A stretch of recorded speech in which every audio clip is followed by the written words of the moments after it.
आप सबका पुनः स्वागत है जगन्नाथ लीला कथा के इस दूसरे दिन के सत्र में।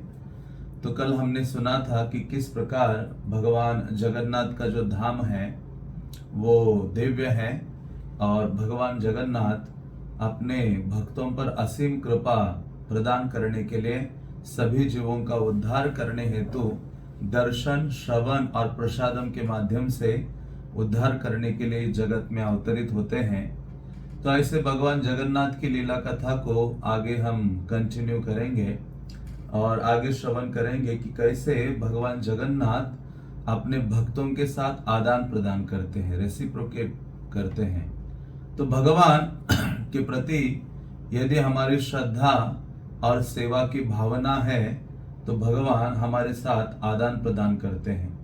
ऐसा नहीं है कि पूर्व काल में युगों युगों में ऐसी चीजें घटित हुई थी, अभी नहीं हो रही है, ऐसा नहीं है।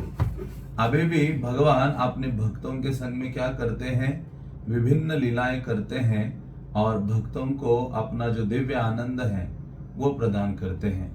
तो शास्त्र कहते हैं कि भगवान और भक्त के बीच में हमेशा कंपटीशन है। किस चीज का कंपटीशन है? भक्त भगवान की सेवा करना चाहता है अधिक से अधिक, और भगवान भी अपने भक्तों को ग्लोरीफाई करना चाहते हैं, उनको ऊपर उठाते हैं, जैसे चैतन्य महाप्रभु ने हरिदास ठाकुर के साथ किया था। तो उसी प्रकार से भगवान जगन्नाथ भी अपने भक्तों के साथ आदान प्रदान करते हैं और उनकी महानता को सारे जगत के सामने व्यक्त करते हैं। ये भगवान का गुण है।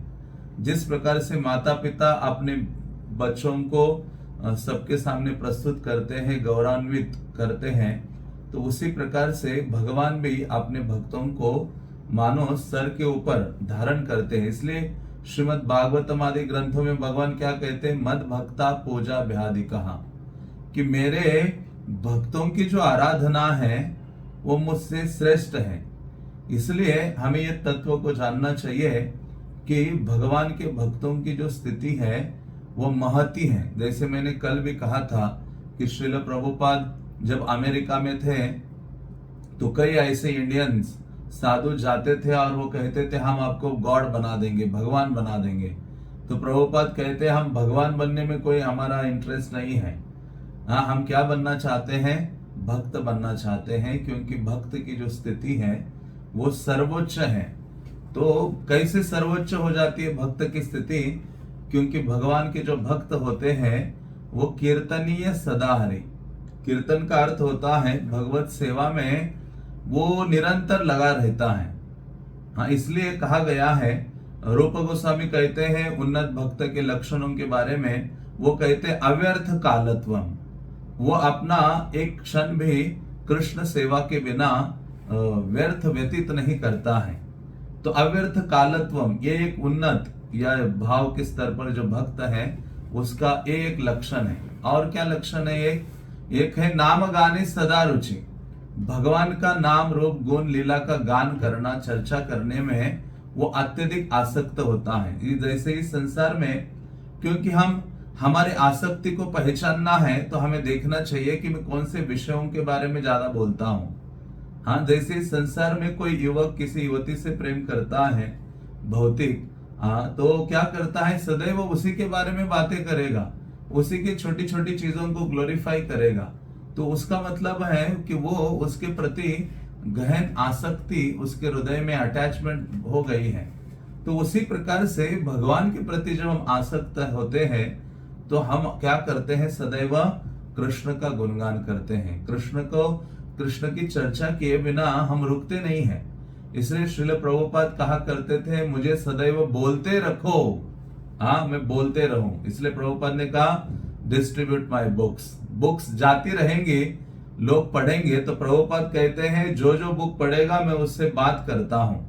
हाँ, तो इसका मतलब है कि प्रभुपाद ने कहा मुझे बोलते रखो। उसी प्रकार से भक्ति सिद्धांत सरस्वती महाराज, हाँ, उनको जब उनको बीमारी हुई थी तो डॉक्टर ने कहा कि आपको बोलना नहीं चाहिए, कुछ महीनों के लिए आप शांत रहो, कोई कथा प्रवचन आदि मत दो।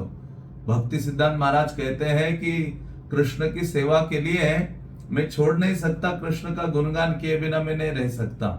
हाँ, मैं मृत्यु को प्राप्त हो जाऊंगा लेकिन कृष्ण का गुणगान सदैव करूंगा। तो इस प्रकार से जो भगवान के भक्त होते हैं वो उनका जो आकर्षण है कृष्ण का गुणगान करने में सर्वोच्च होता है। उसी प्रकार से भगवान भी अपने भक्तों का गुणगान करते हैं। इसलिए आपने सुना होगा चैतन्य महाप्रभु ने हरिदास ठाकुर का गुणगान किया। जब हरिदास ठाकुर ने शरीर को त्यागा तो महाप्रभु कहते मुझे 5-5 मुख होने चाहिए थे हरिदास ठाकुर के बारे में बोलने के लिए, उनका गुणगान करने के लिए। मतलब भगवान भी भक्त का गुणगान करते हैं और जो भक्त है वो स्वाभाविक रूप से भगवान का गुणगान करता है। तो ये औषधि है किस चीज के लिए? इस भौतिक रोग से दूर होने के लिए श्रवणम कीर्तनम ये सर्वोच्च औषधि है। जितना अधिक हम भगवान के श्रवण कीर्तन आदि कार्यों में लगेंगे उतना ही हमारा हृदय चित्त आदि शुद्ध होगा और कृष्ण के प्रति जो गहन आकर्षण है वह हमारे हृदय में जागृत होगा। इसलिए बारंबार क्या करना चाहिए? सुनना चाहिए। कोई कह सकता है कि अरे ये रेगुलर क्लासेस की क्या आवश्यकता है, हर बार आप जूम खोलते हो और कहते हो बैठो सुनो आओ, हफ्ते में 1 बार 2 बार 4 बार, क्यों? ऐसे एक साधु एक घर में गए तो माता पिता तो डिवोटी थे, वो बच्चा डिवोटी नहीं था, बालक। तो उस बालक ने प्रश्न पूछा, गुरुदेव महाराज बताओ, आप हमेशा कहते हो हमारे घर आते हो, माता पिता को कहते हो कि आपको हमेशा कथा सुननी चाहिए, ये बार बार सुनने से क्या होगा? तो गुरुजी कहते देखो, एक जो खील है ना, कील ले लो और दीवार में आपको ठोकना है, कील पकड़ो और एक बार हथौड़ा मारो तो कील अंदर जाएगी क्या? नहीं। बार बार हथौड़ा मारो और एक बार मारो और एक बार मारो और एक बार मारो, तो हथौड़ा मारते रहेंगे तो वो कील जो है दीवार में अंदर घुस जाएगी। उसी प्रकार से ये श्रवण कीर्तन है। ये क्या होगा? बारंबार जब सुनेंगे तब ये कृष्ण अंदर चले जाएंगे। जैसे बार बार हथौड़ा मारने से कील दीवार में चली जाती है, उसको बारंबार करना आवश्यक है। इसलिए हमें बारंबार श्रवण करना है, बारंबार भक्तों का संग करना है, बारंबार सेवा करनी है, बारंबार शास्त्रों का अध्ययन करना है। और ये कब तक करना है? शास्त्र कहते हैं मृत्यु के अंत तक, जब तक ये शरीर है तब तक करना है। इसलिए प्रभुपाद ने कहा नित्यम भागवत सेवया। कृष्ण को अंदर बिठाना है, जैसे खील को अंदर जाना है तो उसको ठोकना पड़ेगा, उसी प्रकार से कृष्ण को अंदर बिठाना है तो बारंबार भगवान के भक्तों के द्वारा या ग्रंथों के बारे में भगवान के चर्चा विषय को श्रवण करना पड़ेगा। और रुकना नहीं होगा, क्योंकि माया देवी कितनी लगी हुई है, हजारों सोशल मीडिया और कितनी चीजों के द्वारा वो भी अपना पूरा श्रवण कीर्तन करा रही है सबसे। और जगत के लोग उनको कोई कह नहीं रहा है, अपने आप में वो श्रवण कीर्तन में लगे हैं, भौतिक श्रवण कीर्तन में। तो लेकिन हमें क्या है, क्योंकि माया से हम बाहर निकलना चाहते हैं तो हमें भक्तों की आवश्यकता है। और भक्त क्या करते हैं? हमें पुश करते हैं कृष्ण की ओर। जैसे प्रभुपाद ने कहा ये कृष्ण कॉन्शियसनेस मूवमेंट है, लेकिन ये पुशिंग मूवमेंट है, पुश ईच अदर। जैसे गांव में कोई देखा होगा कि जब बैलगाड़ी होती है तो जब बैल बहुत तेज नहीं चलते तो जो बैलगाड़ी चलाने वाला व्यक्ति बैठा होता है वो पूंछ पकड़ता है बैल का और ऐसे गोल करके बैल दौड़ने लगते हैं। तो उसी प्रकार से हमारे पीछे कोई ना कोई भक्त होना चाहिए। आप सबके पीछे जय केशव प्रभु हैं। वो क्या करते हैं? आपको वहां पुश करते हैं, जैसे वहां बुल को पुश करता है तो बैलगाड़ी दौड़ती है। तो इसलिए हमारा सौभाग्य है कि कोई ना कोई पुश करने वाला हो, जिसके द्वारा हम क्या करेंगे?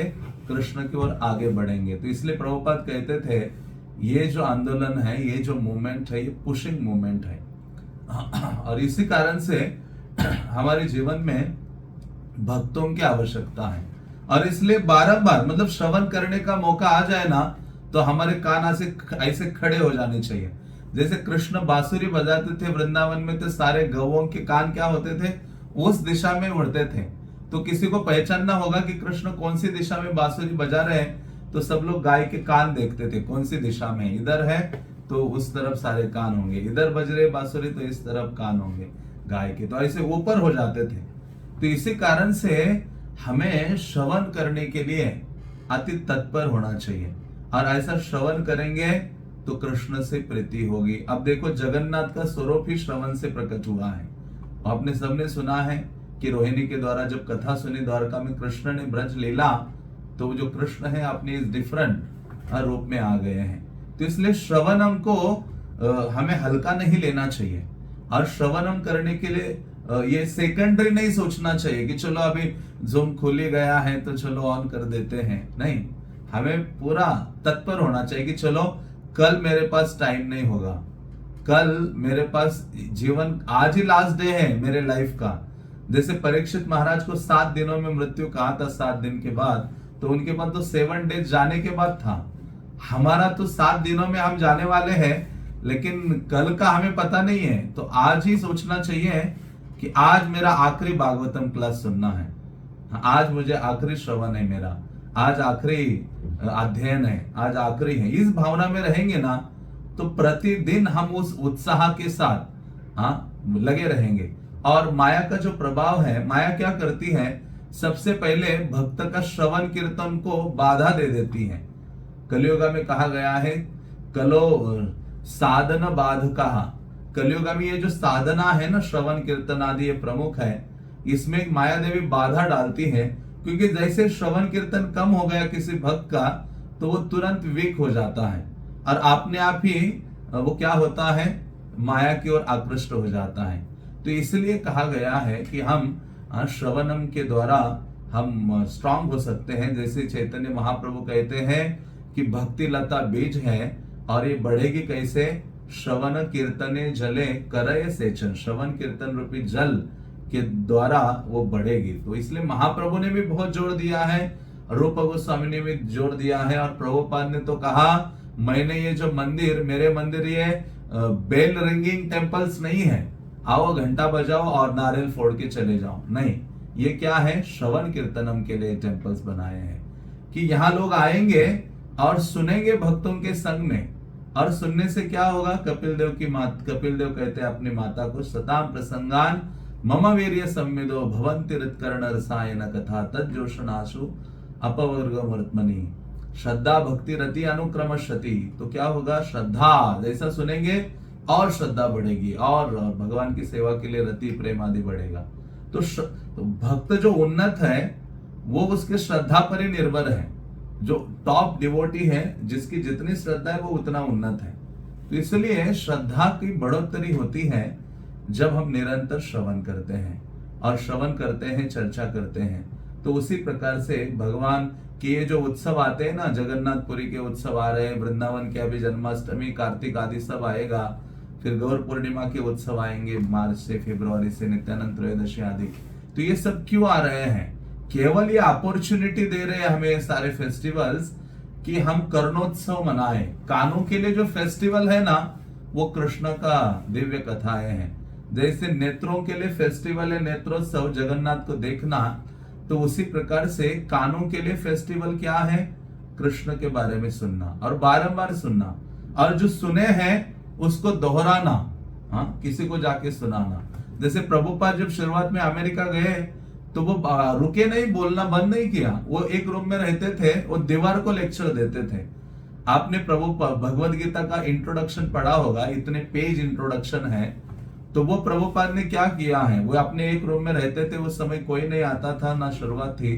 तो प्रभुपाद ने दीवार की ओर देख के पूरा लेक्चर दे दिया और उसको रिकॉर्ड करके रखा, और उसी को ही बाद में ट्रांसक्राइब किया, और वो भगवद गीता का इंट्रोडक्शन बना। तो इस प्रकार से भगवान के बारे में जब हम सुनते हैं और जाकर जब बोलते हैं, तो वो पूरा गहरा जल चला जाता है, अंदर स्थापित हो जाते हैं, कृष्ण इंस्टॉल हो जाते हैं। जैसे आचार्यगण भगवान के विग्रह को स्थापित करते हैं मंदिर में, गर्भगृह में, तो उसी प्रकार से भगवान हमारे हृदय में स्थापित हो सकते हैं जब हम सुनेंगे और जो सुना है, पढ़ा है, उसको जाके दोहराएंगे। तो इस प्रकार से कृष्ण के प्रति आसक्ति हो सकती है। क्योंकि भौतिक आसक्ति आती है लेकिन जाती नहीं है। लेकिन भगवान के प्रति आसक्ति आना बड़ा कठिन है। लेकिन ये फेस्टिवल्स आते हैं, ये हमें चांस देते हैं कि अभी रुको जरा, आप अपने जो भौतिक कार्य थोड़ा रुको और थोड़ा 2-3 दिन सुनो। जैसे जन्माष्टमी आएगी तो आप श्रवण करेंगे, कार्तिक आएगा तो श्रवण करेंगे। तो ये क्या है कि थोड़ा सा स्पीड ब्रेकर भौतिक कार्यों को और श्रवण के लिए हमें एनकरेज करते हैं। तो उसी प्रकार से जगन्नाथ भगवान की असीम लीलाएं हैं, अनंत कथाएं हैं। तो ऐसे भगवान जगन्नाथ की कई जो लीलाएं हमने कल श्रवण किए थे, और कल हमने आखिरी में सुना था कि किस प्रकार से भगवान किसी जो व्यक्ति है या भक्त आदि है उनके अहंकार घमंड आदि को क्या करते हैं, सहन नहीं करते हैं। हाँ, वो कोई व्यक्ति अपने अचीवमेंट से, क्वालिफिकेशन आदि से गर्वित हो जाता है तो भगवान, जैसे मैंने कहा, उसको चकनाचूर कर देते हैं। तो उसी प्रकार से जैसे मैंने कल कहा था कि 4 चीजों से मानो हमारे पास गर्व या घमंड की भावना आती है। जन्म, ऐश्वर्य, श्रुतश्री। हाँ, जन्म, उच्च कुल में जन्म, ऐश्वर्य, ऑपुलेंस, धन आदि, और ब्यूटी, और एक है नॉलेज। तो इससे व्यक्ति गर्वित हो जाता है। तो उसी प्रकार से जगन्नाथपुरी में भी ऐसी कई घटनाएं घटी। उनमें से एक घटना थी, एक हैदराबाद से एक व्यक्ति आए थे जिन बहुत अत्यंत धनी थे वो, और वो जगन्नाथ के भक्त थे। और वो आए जगन्नाथपुरी अपने परिवार के साथ, और जब मंदिर में प्रवेश किया उन्होंने, तो उन्होंने जो पंडा था, सेवक था, जगन्नाथपुरी में जो भगवान के सेवक है उनको पंडा कहा जाता है, जैसे नॉर्थ में पंडित जी कहते हैं। तो उसी प्रकार से जगन्नाथपुरी में भगवान के जितने सेवक हैं उनको पंडा कहा जाता है। तो वो गए मंदिर के अंदर, और मंदिर के अंदर जाकर उन्होंने क्या किया, जो पुजारी था उनको धन दे दिया। एक पुजारी के पास 1 लाख रुपए दिए। ये कई साल पुरानी घटनाएं हैं, 300-400 साल पुरानी।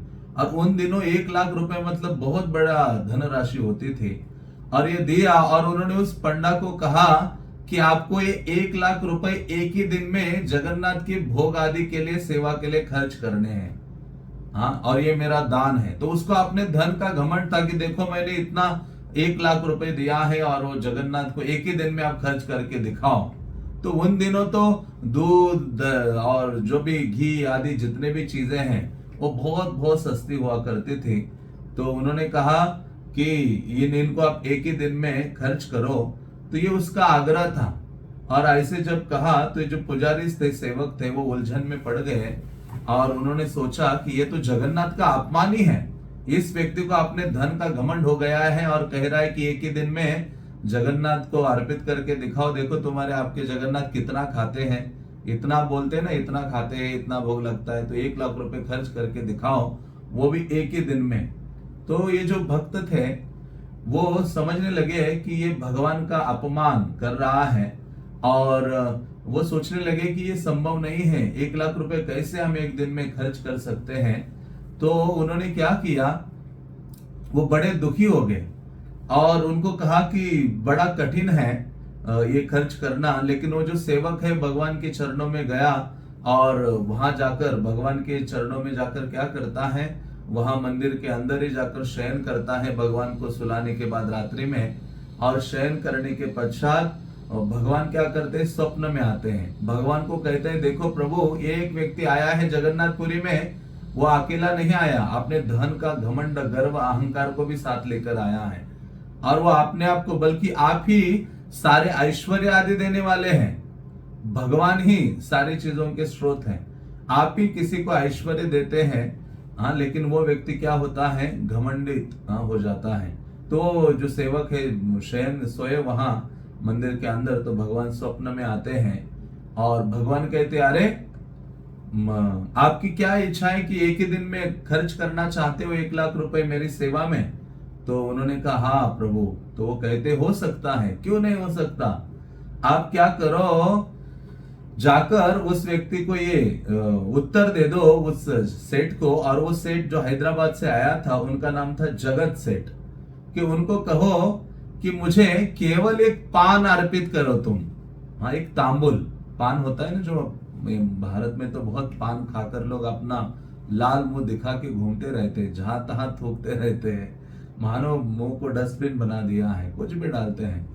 तो भगवान कहते हैं कि मुझे एक, उनको बोलो बस एक पान अर्पित करो, पान मुझे एक खिलाओ। हाँ, तो सोचा, पंडा कहता है, प्रभु ये पान तो बड़ा नगण्य है, वो तो वैसे ही मिल जाता है जगन्नाथपुरी में, तांबुल चूना लगाओ और उसमें कुछ मिठास डालो और पान आदि, आपको तो वैसे आपको रोज भूख लगने के बाद आप खाते ही हैं। हाँ, तो इन्होंने कहा नहीं नहीं, लेकिन मैं अभी ये जो सेठ है ना, इससे एक विशेष पान ग्रहण करना चाहता हूँ। और वो कैसा पान ग्रहण करना चाहता हूँ, तो वो कहते हैं क्योंकि साधारण पान में चूना लगाया जाता है, लेकिन उनको बोलो कि मुझे ऐसा पान खिलाओ जो गजमुक्ता, उस गजमुक्ता का पाउडर उसमें होना चाहिए। गजमुक्ता का अर्थ होता है कि जो एक मुक्ता है, मणि जो प्राप्त होता है, जो हाथी है उसके माथे में प्राप्त होता है। और हजारों हजारों हाथी मारो तो रेयरली किसी एक हाथी में वो गजमुक्ता यहाँ प्राप्त होती है। तो उनको कहो जाओ और मुझे इस प्रकार का पान अर्पित करो और मुझे वो पान खिलाओ। तो ये जो सेवक है सुबह उठता है और चला जाता है उस व्यक्ति के पास, और वो कहता है बस भगवान तो यही चाहते हैं कि एक गजमुक्ता का पाउडर जो चूर्ण किया हुआ डालकर आप भगवान को पान खिलाइए। जैसे उन्होंने सुना वो समझ गया कि भगवान ने मेरे अहंकार को पाउडर बना दिया है। वो सोचने लगा अरे हजारों हजारों हजारों हाथी मारने के बाद प्राप्त होने वाला गजमुक्ता वो बहुत दुर्लभ है, बहुत रेयर है वस्तु है। ये 1 लाख रुपए क्या करोड़ों रुपए खर्च करने के पश्चात भी रेयरली को गजमुक्ता प्राप्त हो सकती है। तो वो क्या करता है, तुरंत समझ जाता है और तुरंत समझकर भगवान के शरण में जाता है कि हे जगन्नाथ, मैं अत्यधिक गर्वित घमंडित हो गया था अपने धन के कारण, और आपने क्या किया है, मुझे दंड या पनिशमेंट दी है। तो वो अपना तुरंत जो बड़ा उसने टर्बन धारण किया था, बहुत महंगे वस्त्र धारण किए थे, वो सारे उतारता है, साधारण कपड़े धारण करता है, टर्बन को किसी एक जगह डाल देता है, और वो जो 1 लाख रुपए का थैली पुजारी से लेके भगवान के चरणों में जाता है। और चरणों में जाकर क्या करता है कि हे प्रभु, आप इसको जैसा चाहिए खर्च कीजिए। हाँ, मैं आपको वो पान क्या, एक साधारण पान भी खिलाने की मुझ में योग्यता नहीं है। हाँ, तो ऐसा कहते और कहते हैं मुझे क्षमा कीजिए, आपने मेरा जो घमंड है वो चूर चूर कर दिया है। तो इसी कारण से भगवान जगन्नाथ को गर्वगंजन जगन्नाथ कहा जाता है कि वो क्या करते हैं, सारा जो अभिमान है उसको दूर करते हैं। तो इसलिए आप वृंदावन में भी देखोगे, जब गोपियां कृष्ण के समीप आए थे रास क्रीड़ा आदि में, तो गोपियों को भी अहंकार हुआ था कि सबसे सन्निकट हम कृष्ण के हैं, हमसे क्लोज कृष्ण से कोई नहीं है। ऐसे जब उनके अंदर ये थोड़ी सी भावना आ गई तो कृष्ण समझ गए। तो उसी स्थिति में कृष्ण क्या होते हैं, गोपियों के बीच में से अप्रकट होकर चले जाते हैं। तो गोपियां सारे ब्रज के रात्रि में वनों में भ्रमण करती हैं और सारे वृक्षों को पूछती है कि हमारे प्राणनाथ कृष्ण को देखा है। हाँ, तो इस प्रकार से भगवान क्या करते हैं, हमारे जो गर्व है, घमंड है, उसको चूर्ण करते हैं। और ये जगन्नाथ की बड़ी विशेषता है। जगन्नाथ जी इसको क्या करते हैं, सहन नहीं करते हैं। भगवान सबको दंड देते हैं या शिक्षा देते हैं। तो और दूसरी एक विशेषता भगवान जगन्नाथ की क्या है कि भगवान अपने भक्तों के प्रति कोई व्यक्ति अपराध करता है, वो भी सहन नहीं करते हैं, क्योंकि भक्त क्या है, वो भगवान के हृदय है। इसलिए भक्तिमय जीवन में जब हम आगे बढ़ते हैं तो हम सावधानी के साथ भक्तों के प्रति जो अपराध की भावना है, अपराध का अर्थ है आराधना नाम अपगता, मतलब आराधना से आप हट जाते हो दूर, वैष्णवों के चरणों में अपराध करते हो, भक्तों के प्रति ईर्ष्या द्वेष आदि की भावना रखते हो, अनादर आदि की भावना रखते हो। क्योंकि ये क्यों आता है, स्वयं हम थोड़ा सा कुछ आने के बाद अचीव करते हैं या कुछ थोड़ा बहुत ज्ञान अर्जन करते हैं, तो धीरे धीरे हम क्या करते हैं, अपने आसपास के भक्तों को छोटा समझने लगते हैं। लेकिन एक्चुअली वास्तव में उन्नत व्यक्ति कौन होता है भक्ति में, भक्ति विनोद ठाकुर कहते हैं कि जैसे जैसे कोई व्यक्ति भक्ति में अग्रसर होता है तो उसके हृदय जो शुद्ध होने लगता है, तो उसको केवल स्वयं छोटा वो महसूस करने लगता है कि मैं तो बहुत छोटा हूं, बाकी हर डिवोटी मुझसे क्या है, उन्नत है। इसलिए भक्ति विनोद ठाकुर कहते हैं उत्तम हैया अपना के माने अधम।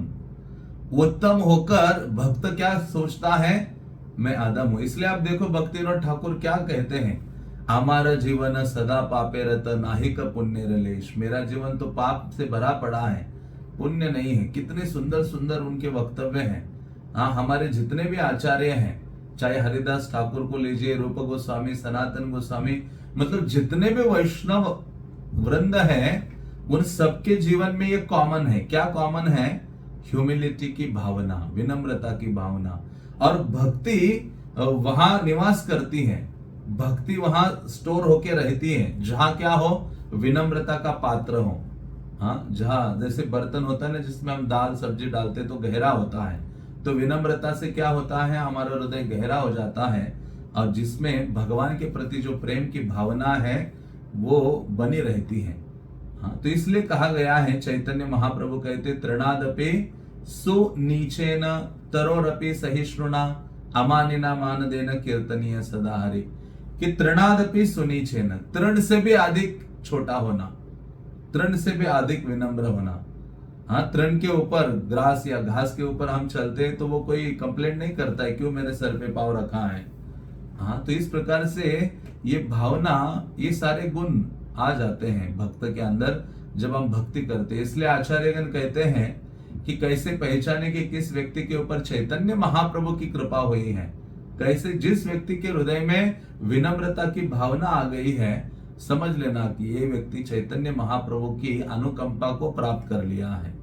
हाँ, इसलिए हमारे संप्रदाय की ये महानता है। जितने जितने महान महान भगवत अनुरागी भक्त हैं, वो सदैव इस भावना में बने रहते हैं। जैसे मैंने कल भी कहा था कि नरोत्तम दास ठाकुर क्या कहते हैं, हाँ, मौसम पतित प्रभु ना पाई बिहार। हाँ, श्री कृष्ण चैतन्य प्रभु दया करो मोरे। हाँ, चैतन्य महाप्रभु मुझसे अधिक पतित व्यक्ति कोई नहीं मिलेगा।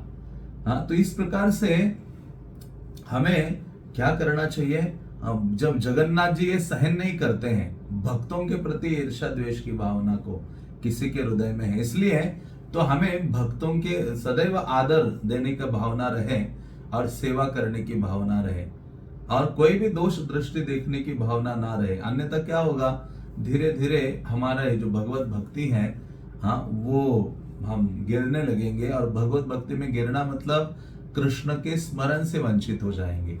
कृष्ण स्मरण हमारा कम होने लगेगा, भगवत स्मरण कम होने लगेगा। इसलिए क्योंकि भक्त क्या है, भगवान का हृदय है।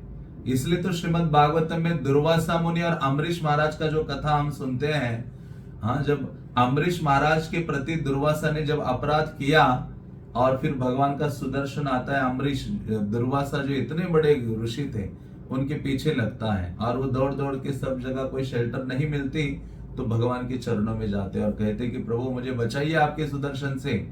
भगवान कहते तुमने मेरे जो भक्त अम्बरीश है उसके प्रति अपराध किया है, क्योंकि साधवो हृदयम मह्यम, साधु या भक्त क्या है, मेरा हृदय है। तो उस प्रकार से भक्त भगवान के हृदय है, और उसको हम ठेस पहुंचाते हैं, अनादर करते हैं, ईर्ष्या करते हैं, द्वेष करते हैं, तो भगवान सहन नहीं करते हैं। भगवान कहते हैं कि मेरे प्रति कोई अपराध करता है तो वह व्यक्ति हरि नाम लेने से तर सकता है, हाँ, लेकिन तोमा स्थाने अपराधे नाही परित्राण, भक्तों के प्रति अपराध किया तो उसकी भक्ति लता नष्ट होना निश्चित है। चैतन्य महाप्रभु ने तो कहा भक्तों के प्रति अपराध की भावना मतलब जैसे कि आपने एक गार्डन बनाया है और उसको चारों ओर से घेर लिया है, लेकिन अचानक पागल हाथी आ जाए आपके गार्डन में, सारे गार्डन को, बगीचे को तहस नहस करता है। तो उसी प्रकार से भक्तिमय जीवन तहस नहस होता है जब हम वैष्णव अपराध कर लेते हैं। तो भगवान जगन्नाथ सहन नहीं करते उनके भक्तों के प्रति कोई ऐसा बर्ताव या व्यवहार करता है। तो इसलिए ऐसे कई घटनाएं, एक तो है जब चैतन्य महाप्रभु वहां निवास कर रहे थे तो चैतन्य महाप्रभु के एक भक्त थे जिनका नाम था पुंडरिक विद्यानिधि। उनका चैतन्य महाप्रभु उनको अपना बाप या फादर कहा करते थे, क्योंकि वो कृष्ण लीला में वृषभानु राजा थे और चैतन्य महाप्रभु राधा रानी के भाव में है। तो ऐसे पुंडरिक विद्यानिधि जगन्नाथपुरी में रहते थे और प्रतिदिन गदाधर पंडित के साथ जगन्नाथ का दर्शन करने के लिए जाया करते थे। और जैसे जगन्नाथ का दर्शन करने के लिए जाते थे तो एक दिन गए, दिसंबर के समय में जब विंटर होता है तो जगन्नाथ ओड़न षष्ठी एक उत्सव आता है। ओड़न षष्ठी, ओड़न षष्ठी का अर्थ है कि उस समय भगवान जगन्नाथ उस दिन विंटर क्लोथ्स धारण करना शुरू करते हैं। तो सारे पंडागण उपस्थित थे, भगवान जगन्नाथ के विंटर क्लोथ लाए गए और पुजारीगण उनको पहना रहे थे। और ये जो पुंडरीक, विद्यानिधि, गदाधर, ये सब लोग देख रहे थे भगवान को पहनाते हुए। जगन्नाथपुरी में भगवान का ड्रेसिंग आपके सामने ही होता है। भगवान के मंगल आरती के बाद उनके वस्त्र आपके सामने उतारेंगे, नए वस्त्र धारण कराएंगे। भगवान दिन में कई बार श्रृंगार धारण करते हैं, क्योंकि भगवान को अलग अलग वस्त्र धारण करना, श्रृंगार करना बहुत अच्छा लगता है जगन्नाथ को। तो उसी प्रकार से जब ये देखा कि विंटर क्लोथ ये पुजारी, पंडा लोग जो जगन्नाथ के सेवक है वो पहना रहे हैं, तो इनके मन में ये आया कि ये कैसे पंडा लोग हैं। हाँ, इनको थोड़ा सा बुद्धि है कि नहीं। हाँ, ये अशुद्ध वस्त्र हैं। जब आप नए कपड़े लाते हो तो उसमें स्टार्च होता है ना, वो थोड़े कड़क रहते हैं। हाँ, तो स्टार्च के कारण उसको धोकर एक दो बार धोने के बाद पहनाना चाहिए।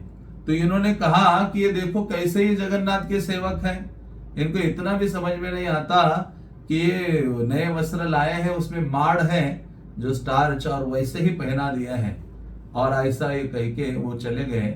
और जब रात्रि में सो रहे थे, हाँ, तो अचानक जगन्नाथ जी कहते, बलदेव अभी बाहर निकलने का समय हो गया है, चलो उस वे भक्त के पास जिसने हमारे इन भक्तों की क्या की है, क्लास लगाई है या थोड़ी सी निंदापूर्ण वचन कहे हैं।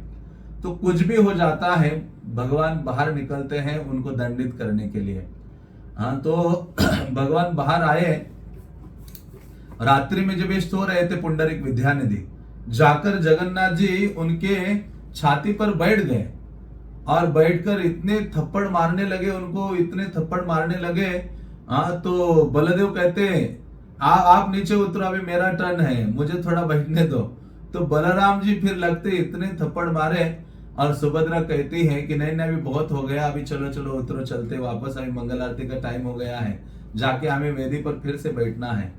तो अभी ये जो पुंडरीक विद्यानिधि थे ये सुबह उठे और उस समय गदाधर पंडित आ गए कि चलो अभी जगन्नाथ का दर्शन करने जाना है। इन दोनों फ्रेंड थे अच्छे, और दोनों एक साथ नजदीक रहते थे कुटिया में, जगन्नाथपुरी में, और प्रतिदिन सुबह अर्ली मॉर्निंग जगन्नाथ दर्शन करने जाते थे।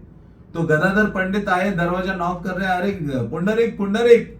तो पुंडरीक विद्यानिधि उठे और सुबह जैसे दरवाजा खोला, पहले तो अपने हाथ ऐसे लगाया, देखा अरे साइज रात में सो रहा था तो छोटा था, अभी पूरा ऐसे गुब्बारे की तरह दोनों गाल जो है फूल गए थे।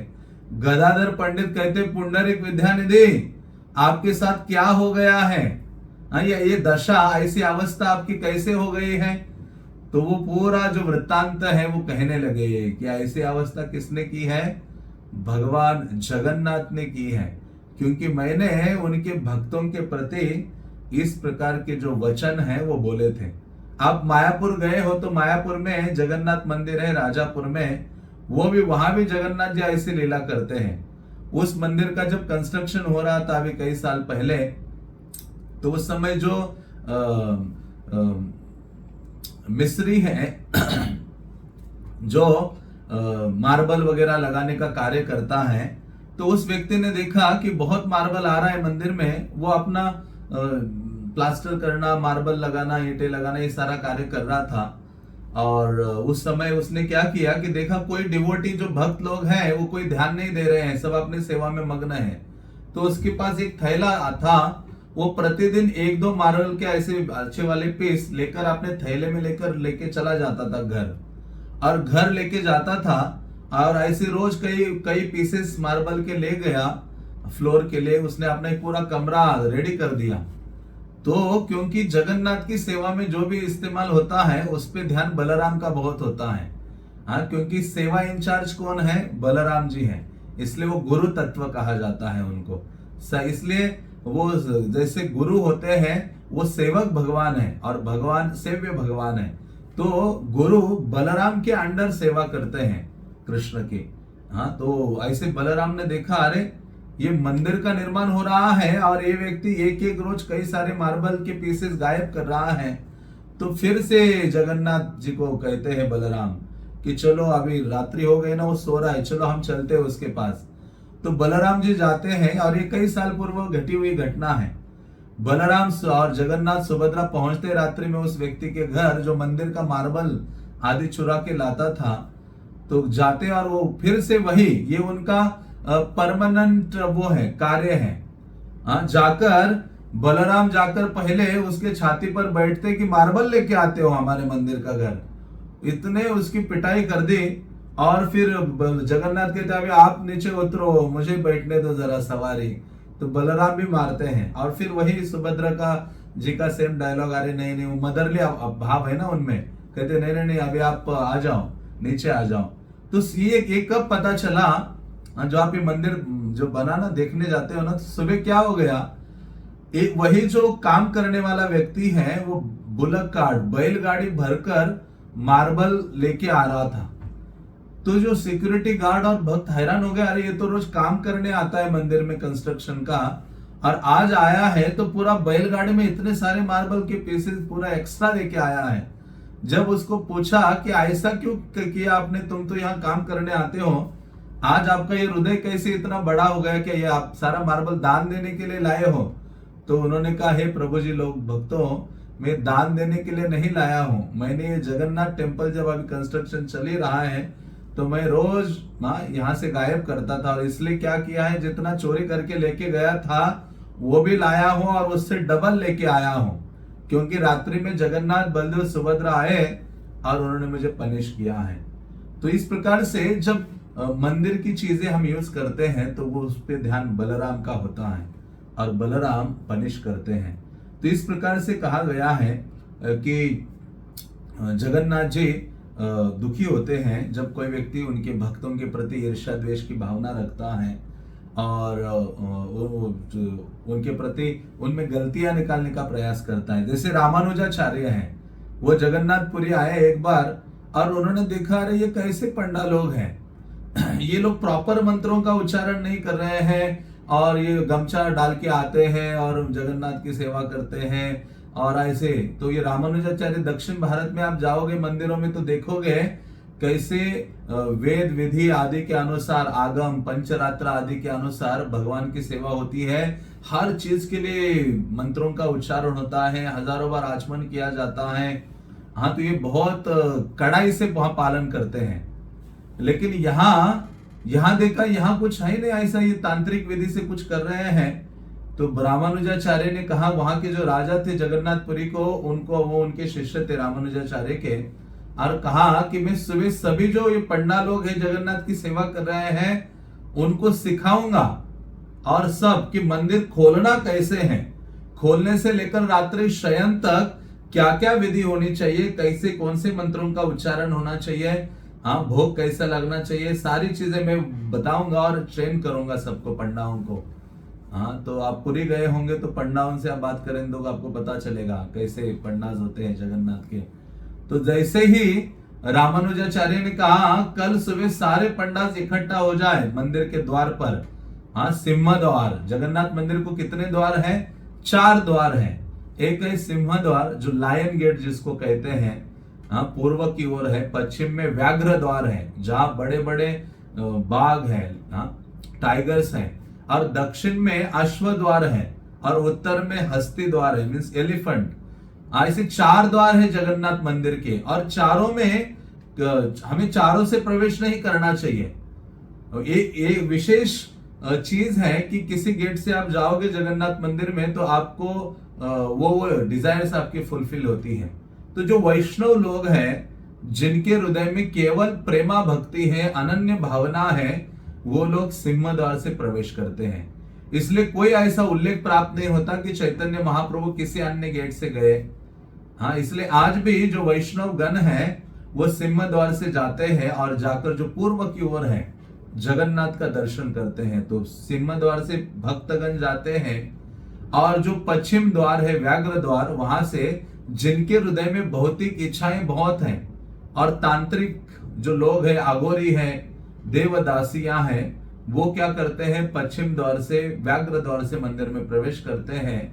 और जो दक्षिण द्वार है जिसमें अश्व है, घोड़े हैं बड़े बड़े, वहां से सारे जो राज परिवार के सदस्य हैं, हाँ, रानियां हैं, राजा हैं, वो उस गेट से प्रवेश करते हैं। और जो आगे का हस्ती द्वार है, एलिफेंट गेट है उत्तर का, वहां से भगवान देवी देवता अगर वहां से जगन्नाथ का दर्शन करने आते हैं। और 12 साल में जब भगवान के विग्रह बदले जाते हैं, जिसको नवकलेवर फेस्टिवल कहते हैं, तो जो बड़ा सा वृक्ष काट कर लाया जाता है वो उस गेट से, उत्तर के जो दरवाजा है, हस्ती द्वार है, वहां से प्रवेश करते हैं। तो रामानुजाचार्य ने इन सबको कहा कि आप सिंह द्वार में खड़े रहो सुबह, और सारे जितने सेवक थे जगन्नाथ के सुबह ब्रह्म मुहूर्त से लेकर खड़े थे और रामानुजाचार्य का वेट कर रहे थे। राजा भी वहां आ गए, उपस्थित हो गए, और सोचा कि अभी रामानुजाचार्य आएंगे, अभी आएंगे, सिखाएंगे और पूरा विधि विधान से हमें अवगत कराएंगे। तो उन्होंने जगन्नाथ के जो पुजारी गण थे, भक्तगण थे, पंडा सेवक, उनमें मानो गलतियां निकाली थी, दोष ढूंढा था। जैसे मैंने कल कहा कि जगन्नाथ के सेवक साधारण नहीं है, वो क्या है, भगवान के अपने निजी पार्षद है, निजी सेवक है। हाँ, इसलिए वो चतुर्भुज लोग हैं, वो वैकुंठ से आए हुए हैं, भगवान की सेवा वहां कर रहे हैं। तो वो साधारण लोग नहीं है। बाह्य दृष्टि से हमें साधारण दिख सकते हैं उनके आचरण आदि के द्वारा, हाँ, लेकिन वो साधारण लोग नहीं है, क्योंकि भगवान जगन्नाथ ने उनको चूज किया है, हाँ, अपनी सेवा में लगाया है उनको। तो उस प्रकार से वो सब खड़े थे, राजा भी खड़े था, और देखा रामानुजा आ नहीं रहे हैं, रामानुजाचार्य। हाँ, सुबह का समय हो गया, 6 बज गए, 7 बज गए, 8 बज गए, तो भी रामानुजाचार्य आ नहीं रहे थे। तो पता चला कि रामानुजाचार्य जगन्नाथपुरी में है ही नहीं। रात्रि में रामानुजाचार्य ने शयन किया जगन्नाथपुरी में, लेकिन जब अपनी आंखें उन्होंने खोली ना, तो वो आंध्र प्रदेश, जहां ये विशाखापट्टनम है, उसके पास एक डिस्ट्रिक्ट है श्रीकाकुलम, और वो श्रीकाकुलम के पास एक छोटा सा गांव है आज भी, कुर्म क्षेत्र, जहां चैतन्य महाप्रभु भी गए थे। तो रामानुजाचार्य ने अपने आंखें खोली तो देखा कि मैं तो जगन्नाथपुरी में नहीं हूं, मैं कहां पहुंच गया हूं। किसी एक छोटे से गांव में भगवान जगन्नाथ ने रात्रि में उठाया और उधर उनको डाल दिया। क्यों? क्योंकि जगन्नाथ के सेवकों के प्रति इस प्रकार वो चाहते थे, बदलाव चाहते थे। तो कहने का तात्पर्य है कि भगवान जगन्नाथ क्या है, अपने भक्तों से बहुत प्रेम करते हैं। हाँ, वो सहन नहीं करते हैं अपने भक्तों के प्रति ईर्ष्या, द्वेष आदि की भावना को। तो इसलिए लाइफ बहुत शॉर्ट है, और भक्ति बहुत, जब सुकृति बहुत जन्मों का आध्यात्मिक सुकृति बढ़ती है, तो भक्तों का संग प्राप्त होता है और भक्ति करने का अवसर मिलता है, और हरे कृष्ण महामंत्र का उच्चारण करने का अवसर मिलता है। तो जितना हमारे पास समय है, प्रयास करना चाहिए, सरल हृदय रहे और भक्तों के प्रति सेवा, आदर, सम्मान की भावना हो, और अपने आप को एक साधारण भक्त समझे और कृष्ण की सेवा में नियुक्त हो जाए। ऐसा करेंगे तो भगवान जगन्नाथ या कृष्ण के प्रति अनुराग को विकसित करेंगे, और हमारे जीवा में भगवान का नाम हमेशा रहेगा। और यही सफलता है। सफलता क्या है? कीर्तनीय सदा हरि। भक्ति सिद्धांत महाराज कहते हैं, हमारे संप्रदाय को तो दीक्षित किया है इस मंत्र में। कौन से मंत्र में? कीर्तनीय सदा हरि। हमारा ये मंत्र है कीर्तनीय सदा हरि, कि सदा हरि का गुणगान करना है, सदा हरि का नाम लेना है, सदा हरि के नाम रूप गुण लीला धाम की चर्चा करनी है। ऐसा भक्ति सिद्धांत सरस्वती कहा करते थे। तो ऐसे जब हरि नाम करते रहेंगे, कीर्तन करेंगे, तो जगन्नाथ के भी प्रिय हो जाएंगे। क्योंकि भगवान जगन्नाथ को कहा गया है गीत गोविंद ठाकुर, मतलब कि वो कीर्तन प्रेमी ठाकुर है। वो अपने भक्तों का जो कीर्तन है ना, कोई व्यक्ति उनका गुणगान करता है, कीर्तन करता है जगन्नाथ के सामने, जगन्नाथ के लिए, तो जगन्नाथ अपनी आंखें जितनी बड़ी है ना, उससे डबल ऐसी बड़ी कर करके उसको देखते हैं। आपने देखा होगा, चैतन्य चरितामृत में सुना होगा कि चैतन्य महाप्रभु जब जगन्नाथ के सामने अपने भक्तों के समेत कीर्तन करते थे। चैतन्य महाप्रभु जो रथ निकलता था, महाप्रभु से पहले कोई कीर्तन नहीं होता था रथ यात्रा में। वहां चैतन्य महाप्रभु की विशेष देन है। जब रथ यात्रा निकलती है जगन्नाथपुरी में, तो चैतन्य महाप्रभु 7 ग्रुप्स बनाते थे। हाँ, चार आगे रखते थे, लेफ्ट राइट में एक, और बैक में जगन्नाथ के पीछे भी कीर्तन हो रहा है। मानो जैसे हम कहते हैं ना, हितो नरसिम्हा परतो नरसिम्हा जतो यतो यामी, जहां तहा नरसिम्हा नरसिम्हा है। तो जगन्नाथपुरी में रथ यात्रा निकलती तो जहां तहा कीर्तन मंडली है, जगन्नाथ को मानो घेर देते हैं। हाँ, और जगन्नाथ बड़ा आनंद अनुभव करते हैं और अपनी आंखें ऐसे बड़ी कर करके उन भक्तों को देखते हैं जो हरि नाम कीर्तन कर रहे हैं, नाच रहे हैं, आनंदित हो रहे हैं, उल्लासित हो रहे हैं। तो ये जगन्नाथ की आंखें ऐसी बड़ी हो जाती हैं। तो ऐसे भगवान जगन्नाथ कीर्तन प्रेमी ठाकुर भी हैं। चैतन्य महाप्रभु का कीर्तन देखते थे और भक्त जब गाता है उनके लिए, तो जगन्नाथ जी अपना मंदिर छोड़कर सुनने के लिए जाते हैं। हाँ, जैसे हम बहाना मारते हैं ना नहीं सुनने के लिए, मानो जूम में नहीं आने के लिए बहाना मारते हैं, या कोई वीकली क्लास है ऐसा नहीं कि हम सबके साथ हैं। हाँ, तो ये एक यूनिवर्सल बीमारी है हम सबकी। हाँ, तो हम बहाना मारते हैं, तो जगन्नाथ ऐसा नहीं है, सुनने के लिए वो अपना मंदिर भी छोड़कर बाहर चले जाते हैं। एक बार एक जो कि साधारण जो युवती थी जिनका नाम शायद पद्मा था, तो वो क्या करती हैं, मंदिर से नजदीकी उनका खेत था, उसमें बैंगन वगैरह लगे थे, तो अपना वो टोकरी लेती है और बैंगन तोड़ने के लिए जाती है। और तोड़ते तोड़ते क्या करती है, गाती रहती है। जयदेव गोस्वामी के द्वारा रचित जो गीत गोविंद है उसको गाते हैं, और उसमें से एक श्लोक हम गाते ही हैं जयदेव गोस्वामी का, तव कर कमल वरे नखाम अद्भुत श्रृंगाम। हाँ, ये जो नरसिम्हा प्रेयर में आधा भाग जयदेव गोस्वामी का है, आधा भाग चैतन्य महाप्रभु का है। प्रभुपाद ने वो नरसिम्हा आरती दे दिया हमें। तो ऐसे पद्मा क्या करते थे, ये वृंदावन की जो लीलाज है उनको गाते थे बैंगन तोड़ते तोड़ते। जैसे कृष्ण कहते ना अर्जुन युद्ध करो, लेकिन कैसे युद्ध करो, माम अनुस्मरण युद्ध छ, मेरा स्मरण करते हुए युद्ध करो। तो जो भी हम एक्टिविटीज करते, चाहे घर में है जहां तहां है, सदैव कृष्ण के बारे में गाते गाते करें, कृष्ण के बारे में सुनते सुनते करें। जैसे यशोदा माता है, वो मक्खन दही मंथन करते थे, तो कृष्ण उन्होंने क्या किया था, यशोदा माता ने कई सारे ऐसे पोएट थे जिनको कहा कि मेरे बेटे ने जो जो लीला की है ना उसकी पोयम बनाओ, और वो पोयम बनाकर ले लेते थे, उसको याद कर देते थे और काम करते करते पूरा गाती रहते थे कृष्ण का गुणगान। तो उसी प्रकार से जो भी हम कार्य करते हैं, चाहे घर में कुछ किचन में है या जहां तहां है, स्नान कर रहे, हरि नाम लेते रहे, हरि नाम लेते रहे, तो हम बचेंगे। तो उसी प्रकार से ये जो पद्मा है, बैंगन तोड़ रही है साधारण एक युवती, और गा रही है बहुत मधुरता से कृष्ण का गुणगान, वृंदावन की लीलाओं का गुणगान।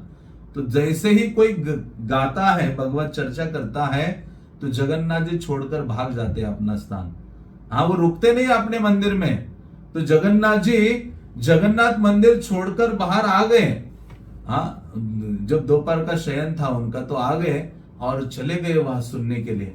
सुनते वो आगे जा रहे, गाते हुए बैंगन तोड़ रही है, और जगन्नाथ जी उसके पीछे पीछे बड़े धीरे धीरे पांव डालते हुए जा रहे हैं, ताकि उसको पता नहीं चले कि उसके पीछे कोई चल रहा है और जो सुनने के लिए आया है। और वो बड़ा आनंद से गा रहे थे, और जगन्नाथ सुन के इतना आनंद अनुभव कर रहे थे, हृदय भगवान का ऐसे उल्लासित हो गया था।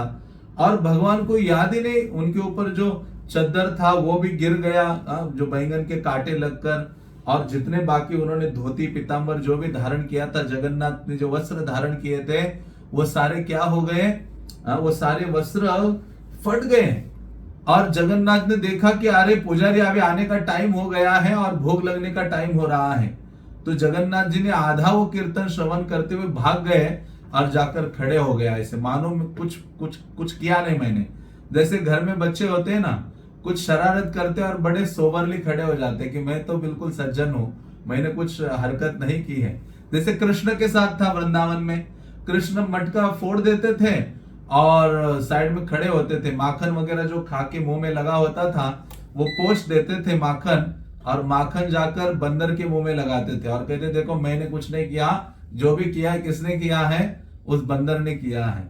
तो उसी प्रकार से जगन्नाथ जी वो रत्न वेदी पर खड़े हो गए, खड़े होते हैं रत्न वेदी पर और कहते मैंने कुछ नहीं किया, मैं बाहर नहीं गया था। लेकिन जब पुजारी आए भोग लगाने के लिए, तो पुजारियों ने देखा कि अरे जगन्नाथ का चद्दर नहीं है और जगन्नाथ के वस्त्र फटे हुए हैं, कांटे लगे हुए हैं। हाँ, तो ये क्या हो गया है। हाँ, तो जब कुछ होता है ऐसी घटना, तुरंत राजा को बुलाया जाता है और भगवान राजा के माध्यम से सूचित करते हैं।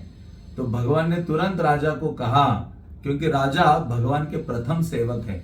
भगवान के कई सारे सेवक हैं, लेकिन सर्वप्रथम जो सेवक है, जैसे इंडिया का पहला जो नागरिक है वो है ना राष्ट्रपति है, प्रेसिडेंट है, तो उसी प्रकार से जगन्नाथ का पहला सेवक कौन है? राजा है जगन्नाथपुरी के। अभी जो राजा है उनका नाम दिव्य सिंह है।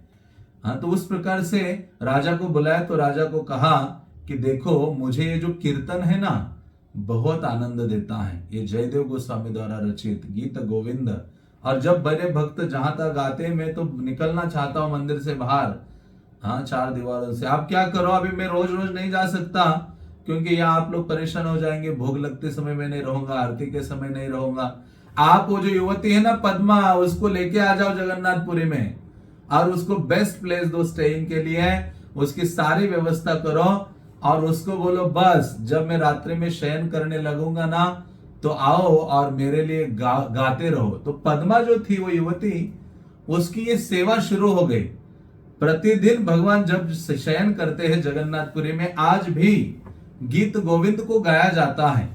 बल्कि भगवान इतने ये प्रेम करते हैं इस जयदेव गोस्वामी के द्वारा रचित गीत गोविंद जो है, हाँ, पोएटिक जो डिस्क्रिप्शन है ब्रज लीलाओं का, उसको जगन्नाथ इतना प्रेम करते हैं कि भगवान, अभी क्या हुआ है कि वो पूरा जो बुक है वो कपड़ों के ऊपर लिखा गया है और प्रिंट किया गया है, लिखा गया है। वो क्या करते हैं, जगन्नाथ को पहनाते हैं ऐसे रात्रि में। जो आखिरी श्रृंगार होता है भगवान का सोने से पहले, उसको बड़ा श्रृंगार वेश कहते हैं। और उसमें वो कपड़ा धारण करते हैं भगवान, जिसमें ऊपर पूरा गीत गोविंद लिखा है, और पूरे मालाएं फ्लावर्स धारण करते हैं, तुलसी धारण करते हैं।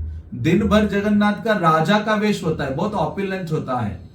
हाँ, लेकिन रात्रि जब शयन करने का समय होता है तो वो वृंदावन की भावना में होते हैं, वो वृंदावन जाने के मूड में होते हैं, क्योंकि ये जगन्नाथपुरी का जो टेम्पल है वो द्वारका है, उनको इतना अच्छा नहीं लगता है वहां। तो वृंदावन के मूड में आते हैं और उसमें शयन करते, या भक्त कहते वो वृंदावन चले जाते हैं हाँ रात्रि में। तो उस प्रकार से भगवान रात्रि में ये सुनते हैं और श्रवण ये सुनते सुनते क्या करते हैं, सो जाते हैं। जब तक नहीं सुनाएंगे, जैसे होता है ना बच्चों को लोरी नहीं सुनाएंगे, हाँ, तो वो सोएंगे नहीं। तो उसी प्रकार से जगन्नाथ जब तक गीत गोविंद नहीं सुनते, भक्तों के द्वारा एक कीर्तन नहीं सुनते, तब तक वो शयन नहीं करते हैं। तो ये गीत गोविंद जयदेव गोस्वामी की बड़ी रचना है। हाँ, ये अद्भुत है। जयदेव गोस्वामी हमारे आचार्य हैं महान, जिन्होंने गीत गोविंद नामक ग्रंथ लिखा था। और वो ग्रंथ साधारण व्यक्ति के लिए नहीं है, हम सबके लिए भी नहीं है। जब भक्ति सिद्धांत सरस्वती महाराज ने उसको प्रिंटिंग करने के लिए कहा और वो भक्ति विनोद ठाकुर के पास गए और उन्होंने कहा मैं अभी गीत गोविंद ग्रंथ छापना चाहता हूं। तो भक्ति विनोद ठाकुर कहते 2 ही कॉपी छापना, एक तुम्हारे लिए एक मेरे लिए, बस। हाँ, मतलब वो साधारण नहीं है। जिस ग्रंथ का आस्वादन चैतन्य महाप्रभु स्वयं करते थे, हाँ, वो साधारण ग्रंथ नहीं है। जिसको मतलब जो व्यक्ति पूर्णतः काम भाव से मुक्त है ना, उसके लिए गीत गोविंद है। हाँ, अन्य साधारण जीवों के लिए नहीं है। तो इसी प्रकार से इतना दिव्य है कि वह जगन्नाथ मंदिर के बाहर एक मोची था, और मोची अभी तो रहे नहीं, मोची पूर्व समय में हुआ करते थे। हम देखते थे बचपन में कि मोची अपना वो जो चप्पल है उसको सिला रहा है, कुछ तैयारियां कर रहा है, तो एक पत्थर रखता था जिसके ऊपर चप्पल को रख के हाँ उसको सिलाता था या जो भी करता था। तो वो मोची के पास वो पत्थर की जगह शालिग्राम शिला थी। उसको पता नहीं था कि वो पत्थर नहीं है, वो शालिग्राम शिला है। उसी के ऊपर अपना चप्पल रख के काट रहा है, वो बना रहा है चप्पल, ये सब हो रहा है। लेकिन वो मोची जगन्नाथपुरी का ऐसा था कि वो निरंतर ये गीत गोविंद गाता रहता था अपने मुख से। ओडिशा में आप जाओगे तो ये गीत गोविंद को बाथरूम सॉन्ग कहा गया है। मतलब बच्चा बच्चा गाता है वहां। गांव गांव में जाओगे, मैं बहुत गया हूँ गाँव में, बहुत भ्रमण किया है ओडिशा के। तो वहां छोटे छोटे बच्चों से लेकर घर की जो साधारण माताएं हैं, जो पढ़ी लिखी नहीं है, कुछ नहीं है गांव के, वो सबको ये गीत गोविंद पूरा कंठस्थ है। हाँ, तो वो जो मोची था वो गाते रहता था। और एक ब्राह्मण जब गुजरा, उसने देखा अरे ये पत्थर नहीं, ये शालिग्राम शिला है। हाँ, जो पूजनीय है, और ये मोची उसको साधारण पत्थर के रूप में अपना पाव उसके ऊपर रख रहा है, चमड़ा उसके ऊपर काट रहा है, चप्पल बना रहा है। तो उन्होंने कहा देखो ये शालिग्राम शिला है। तो उसने कुछ उनको डोनेशन दिया, वो शालिग्राम शिला ले ली ब्राह्मण ने, और ब्राह्मण लेके पूरा अपने घर में लेके उसका अभिषेक कर रहा है। गंगा जल है, तुलसी है, कई प्रकार से अभिषेक और ये सब हो रहा है। तो वो शालिग्राम शिला भगवान है, विष्णु साक्षात, हाँ, जगन्नाथ ही है मानो। तो वो कहते उस ब्राह्मण को, अरे आपके ये जो अभिषेक आदि है ना, और ये जो मंत्र है, उससे मुझे कुछ आनंद नहीं आ रहा है। मैं वापस उस मोची के पास जाना चाहता हूँ। वो जो गीत गोविंद गाता है ना, कीर्तन, वो मुझे बड़ा सुख देता है। हाँ, मुझे वापस उसके पास लेके रखो। हाँ, तो कहने का तात्पर्य है कि ये जयदेव गोस्वामी की जो रचना है कृष्ण को भाती है, ये जो कीर्तन है भगवान का। तो इसलिए वहां के जो राजा थे ना, उन्होंने देखा जगन्नाथ को इतना गीत गोविंद फेमस है, उनको लगा अरे ये जयदेव गोस्वामी ने वो बुक लिखा है गीत गोविंद, मैं भी ये बुक लिखूंगा। हमें होता है ना, किसी ने कुछ किया, हम सोचते मुझे भी वही करना है। तो वो कहते हैं अभी राजा ने बुक लिख दिया, उन्होंने जयदेव गोस्वामी ने बुक लिख दिया, इतना फेमस हो गया, जगन्नाथ को प्रिय हो गया, तो मैं भी बुक लिखता हूं। तो उन्होंने क्या किया, जयदेव गोस्वामी का बुक था गीत गोविंद, इन्होंने भी बुक लिखा, उसका नाम रखा उन्होंने अभिनव गीत गोविंद। मतलब ये और नया है, बेस्ट है उनसे। तो अभी ये समस्या हो गई, राजा ने जबरदस्ती पंडाओं को बोला कि नहीं, मेरा जो बुक है ना वो जगन्नाथ के सामने गाया करो, जो मेरी रचना है। और जयदेव गोस्वामी की जो रचना है वो उसका गान मत कीजिए। तो पंडागण बड़े दुखी हो गए। पंडागण कहते हैं नहीं नहीं, जयदेव गोस्वामी की। तो फिर निर्णय लिया कि किसका गीत गाया जाए, किसका ग्रंथ से कीर्तन किया जाए। तो निर्णय हुआ कि दोनों की किताबें जो ग्रंथ है जगन्नाथ के सामने रखें, इनका गीत गोविंद और वो अभिनव गीत गोविंद। और जैसे सामने रखे तो रात्रि को रखे और सोचा कि सुबह जाकर देखेंगे, जो भी भगवान उठाएंगे अपने छाती में लगाएंगे उसका गान होगा। तो राजा सब लोग अंदर गए, जगन्नाथ मंदिर में गर्भगृह में गए, तो देखा कि राजा का जो गीत गोविंद था ना, भगवान ने पूरा उसका फाड़ फाड़ के सारा ये कर दिया था। जयदेव गोस्वामी का जो गीत गोविंद था अपने छाती में लगा के, जगन्नाथ ऐसे हाथ है ना, उनके हाथ ऐसे हो गए थे उस दिन, ऐसे लगा के बिल्कुल ऐसे पकड़े हुए थे कि छोड़ूंगा नहीं गीत गोविंद, जो वृंदावन की लीलाएं हैं उसमें, और ये कीर्तन है विशेष। हाँ, तो इस प्रकार से फिर जगन्नाथ देखता है अरे राजा भी मेरा सेवक है, चलो। तो पुजारी को कहते हैं उसके जो 7-8 श्लोकास है ना वो थोड़े से गाओ, हाँ, और उसके साथ गाया करो, तो राजा को भी सही लगेगा। तो इस प्रकार से भगवान कीर्तन प्रेमी है, और कीर्तन हाँ से आकृष्ट होते हैं, और चैतन्य महाप्रभु भी सुना करते थे। तो इस प्रकार से भगवान कीर्तन के माध्यम से जगन्नाथ आकर्षित होते हैं। जब हम भगवान का गुणगान करेंगे, कीर्तन करेंगे, तो ऐसा जो जगन्नाथपुरी है वो विशेष विशेष धाम है, जहां सभी प्रकार के देवी देवता जगन्नाथ की सेवा में मग्न हैं। जैसे हनुमान जी है, 8 प्रकार के हनुमान जी वहां खड़े हैं, कई प्रकार से जगन्नाथ की सेवा करते हैं। हाँ, क्योंकि एक हनुमान है, उनका नाम है कान पाता हनुमान। कान पाता हनुमान मतलब जो बड़े ध्यान से सुनते हैं, ऐसा कान बड़ा करके सुनते हैं ना, बड़ा कान करते हैं अपना। तो क्यों ऐसा भगवान ने उनको वहां रखा है सुनने के लिए, क्योंकि जगन्नाथ जी जब सोते थे तो ये जो समंदर है वो बड़ा बड़ा आवाज करता था। तो ऐसे रोज रात्रि में जगन्नाथ जी कहते थे अरे समंदर, मेरा ना नींद डिस्टर्ब हो रहा है। समंदर जगन्नाथ के ससुर है, हाँ, क्योंकि समंदर की जो कन्या है वो लक्ष्मी देवी है ना। आज भी आप जगन्नाथपुरी जाओगे तो वहां एक टेम्पल है समंदर के पास, और बड़ा ब्यूटीफुल है। वहां नरसिम्हा देव है, लक्ष्मी है, उसको कहते हैं जगन्नाथ का ससुराल। ऐसा बड़ा बड़ा लिखा हुआ है, पुराना मंदिर है, बहुत पुरातन, कि जगन्नाथ का ससुराल, ब्यूटीफुल प्लेस है। तो जगन्नाथ ने कहा अरे तुम रात्र भर बड़ी बड़ी आवाजें करते हो और मेरा नींद डिस्टर्ब हो रहा है। एक तो पूरे दिन भक्त लोग आते हैं और मुझे थोड़ा सा 1 घंटे के लिए सोने का समय मिलता है। इंद्रद्युम्न ने मुझे बोला है सदैव टेम्पल ओपन रखो, द्वार खोले रखो, हाँ तो ये कैसे होगा?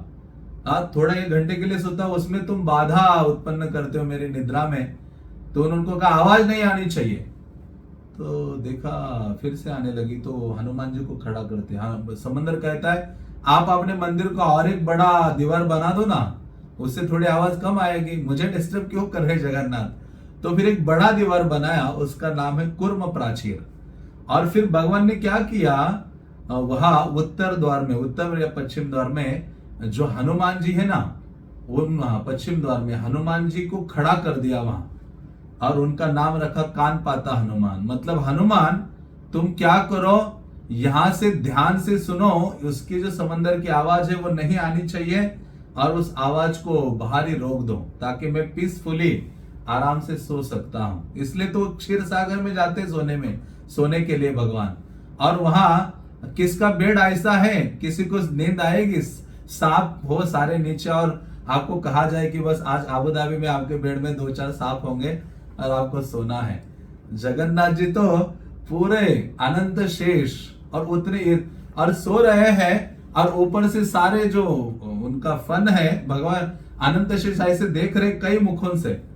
हाँ, तो भगवान तो इसलिए तो बड़ा शांत एकांत में जाते हैं शयन करने के लिए। लेकिन यहाँ जगन्नाथपुरी में समंदर इतना आवाज कर रहा था, तो फिर हनुमान जी को खड़ा कर दिया, और आज तक खड़े हैं वहां, और इतने बड़े बड़े कान किए हुए हैं कि वो सुनते हैं कि कोई आवाज मेरे जो प्रभु है ना जगन्नाथ, उनका डिस्टर्ब करने के लिए नहीं आनी चाहिए। और एक हनुमान जी है वहां, ऐसे तो कई हनुमान जी हैं। मैंने कल भी शायद एक हनुमान जी का वर्णन वहां किया था, जिनका नाम था तपस्वी हनुमान या चारी चक्र हनुमान। तो ये दूसरे हनुमान हैं जिनका नाम है बेड़े हनुमान। तो ये बड़ा विशेष है, क्योंकि जगन्नाथपुरी के जो निवासी हैं वो जगन्नाथ के पूरी तरह से उनके ऊपर निर्भर है। तो एक समय में क्या हुआ कि ये जो समंदर है पूरा बाहर आ जाता था, सारे जगन्नाथपुरी निवासियों की जो घर है, कुटिया है, वो जलमग्न हो जाते थे। सारे भक्त लोग जाकर कहते थे कि अरे प्रभु देखो ये समंदर आ गया, उन्होंने सारा हमारा घर जलमग्न कर दिया है। आप उनको बोलो समंदर को कि अपनी सीमा को लांघो मत, उधर ही रहो। तो जगन्नाथ कहते मैं बोलता हूँ समंदर को, आप लोग रहो और सेवा करो। तो बोला समंदर को, तो 1 हफ्ता चला गया, फिर से समंदर बाहर आया, फिर से जगन्नाथपुरी में पानी पानी। सारे भक्त लोग आ गए कि हमारी कुटिया चली गई, ये हो गया वो हो गया। जगन्नाथ जी को बोलने लगे। जगन्नाथ जी कहते समंदर सुनता नहीं है, कहते किसी को खड़ा करता हूं ना समंदर के तट पर, कि वहां से आगे आ ना जाए। हाँ, तो कहते किसको खड़ा करो, तो देखा मेरा 2 सेवक भगवान के बड़े तैयार रहते सेवा के लिए। आपने कभी देखा इन 2 सेवकों को कि पूरा आराम से लेटे हुए हैं, पांव फैला के बैठे हुए हैं, गरुड़ और हनुमान। ये 2 सेवक कौन है? गरुड़ और हनुमान। गरुड़ और हनुमान केवल ऐसे सेवा करने की जो तत्परता की मुद्रा है ना, मानो अभी जंप लगाने के लिए तैयार है, ऐसी मुद्रा में होते हैं सदैव, मतलब रेडी टू सर्व। वो भगवान की इच्छा को समझते हैं। हनुमान जी और गरुड़ जी कहते हैं कि चलो हनुमान जी को लगाता हूं। तो हनुमान जी को भगवान ने समंदर के किनारे खड़ा किया, और आज भी उधर ही खड़े हैं। तो एक बड़ा सा गदा लेकर खड़े थे और समंदर को देख रहे थे। समंदर आप आगे आ जाओ, देखो मेरी गदा भी है मेरे पास, आगे आके देखो। जगन्नाथपुरी में आते हो, सबको परेशान करते हो, तो वहां खड़ा कर दिया। तो हनुमान जी तो प्रसाद भी बहुत पाते हैं, वैरायटी प्रसाद उनको अच्छा लगता है। तो ऐसे कुछ दिन बीते, और फिर और एक 15 दिन के बाद फिर से समंदर आ गया अंदर, और पूरा जलमग्न हो गया। सारे निवासी आ गए जगन्नाथ के पास, जगन्नाथ जी देखो समंदर आ गया, हमें जलमग्न कर दिया। तो कहते अरे हनुमान जी को खड़ा किया था, या हनुमान जी कहाँ गायब हो गए। कई बार हम भक्तों को सेवा में खड़ा करते हैं ना मंदिर में, थोड़ी देर के लिए रहता है, सीनियर भक्त है, गुरु है, तब रहता है खड़ा, बाद में गायब हो जाता है वहां से। हाँ, तो उसी प्रकार से है। तो हनुमान जी गायब हो गए, तो पता किया कि कहाँ चले गए हैं, कहाँ चले गए हैं। तो सबको पता चला कि हनुमान जी जगन्नाथपुरी से अयोध्या के लिए चले गए हैं। तो बुलाया गया हनुमान जी को। जगन्नाथ कहते क्या कारण है, तुम्हें जगन्नाथपुरी अच्छा नहीं लग रहा है क्या? अयोध्या जाते हो, हमें अयोध्या चले गए, यहाँ मैंने तुम्हें सेवा दे दी और तुम अयोध्या के लिए निकल पड़े, वहां गए। तो क्यों गए?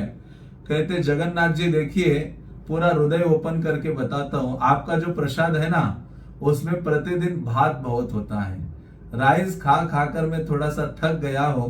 और अयोध्या में क्या है, थोड़े से सीता माता के जो बूंदी के लड्डू है ना, वो यहाँ मिस कर रहा हूँ मैं लड्डू को। थोड़े से बूंदी लड्डू खाने के लिए मैं अयोध्या गया था। हाँ, तो जगन्नाथ जी सेवकों को बुलाते, राजा को बुलाते, सब सेवकों को कहते हैं आज से मेरे जितने भोग बनते हैं, व्यंजन बनते हैं, उनमें क्या होना चाहिए, बूंदी का लड्डू ऐड करो और मुझे अर्पण करो। तो मैं जब भी जगन्नाथपुरी जाता हूँ इस लीला को याद करके मतलब जब भी गया बूंदी का लड्डू ढूंढता हूँ कहाँ है।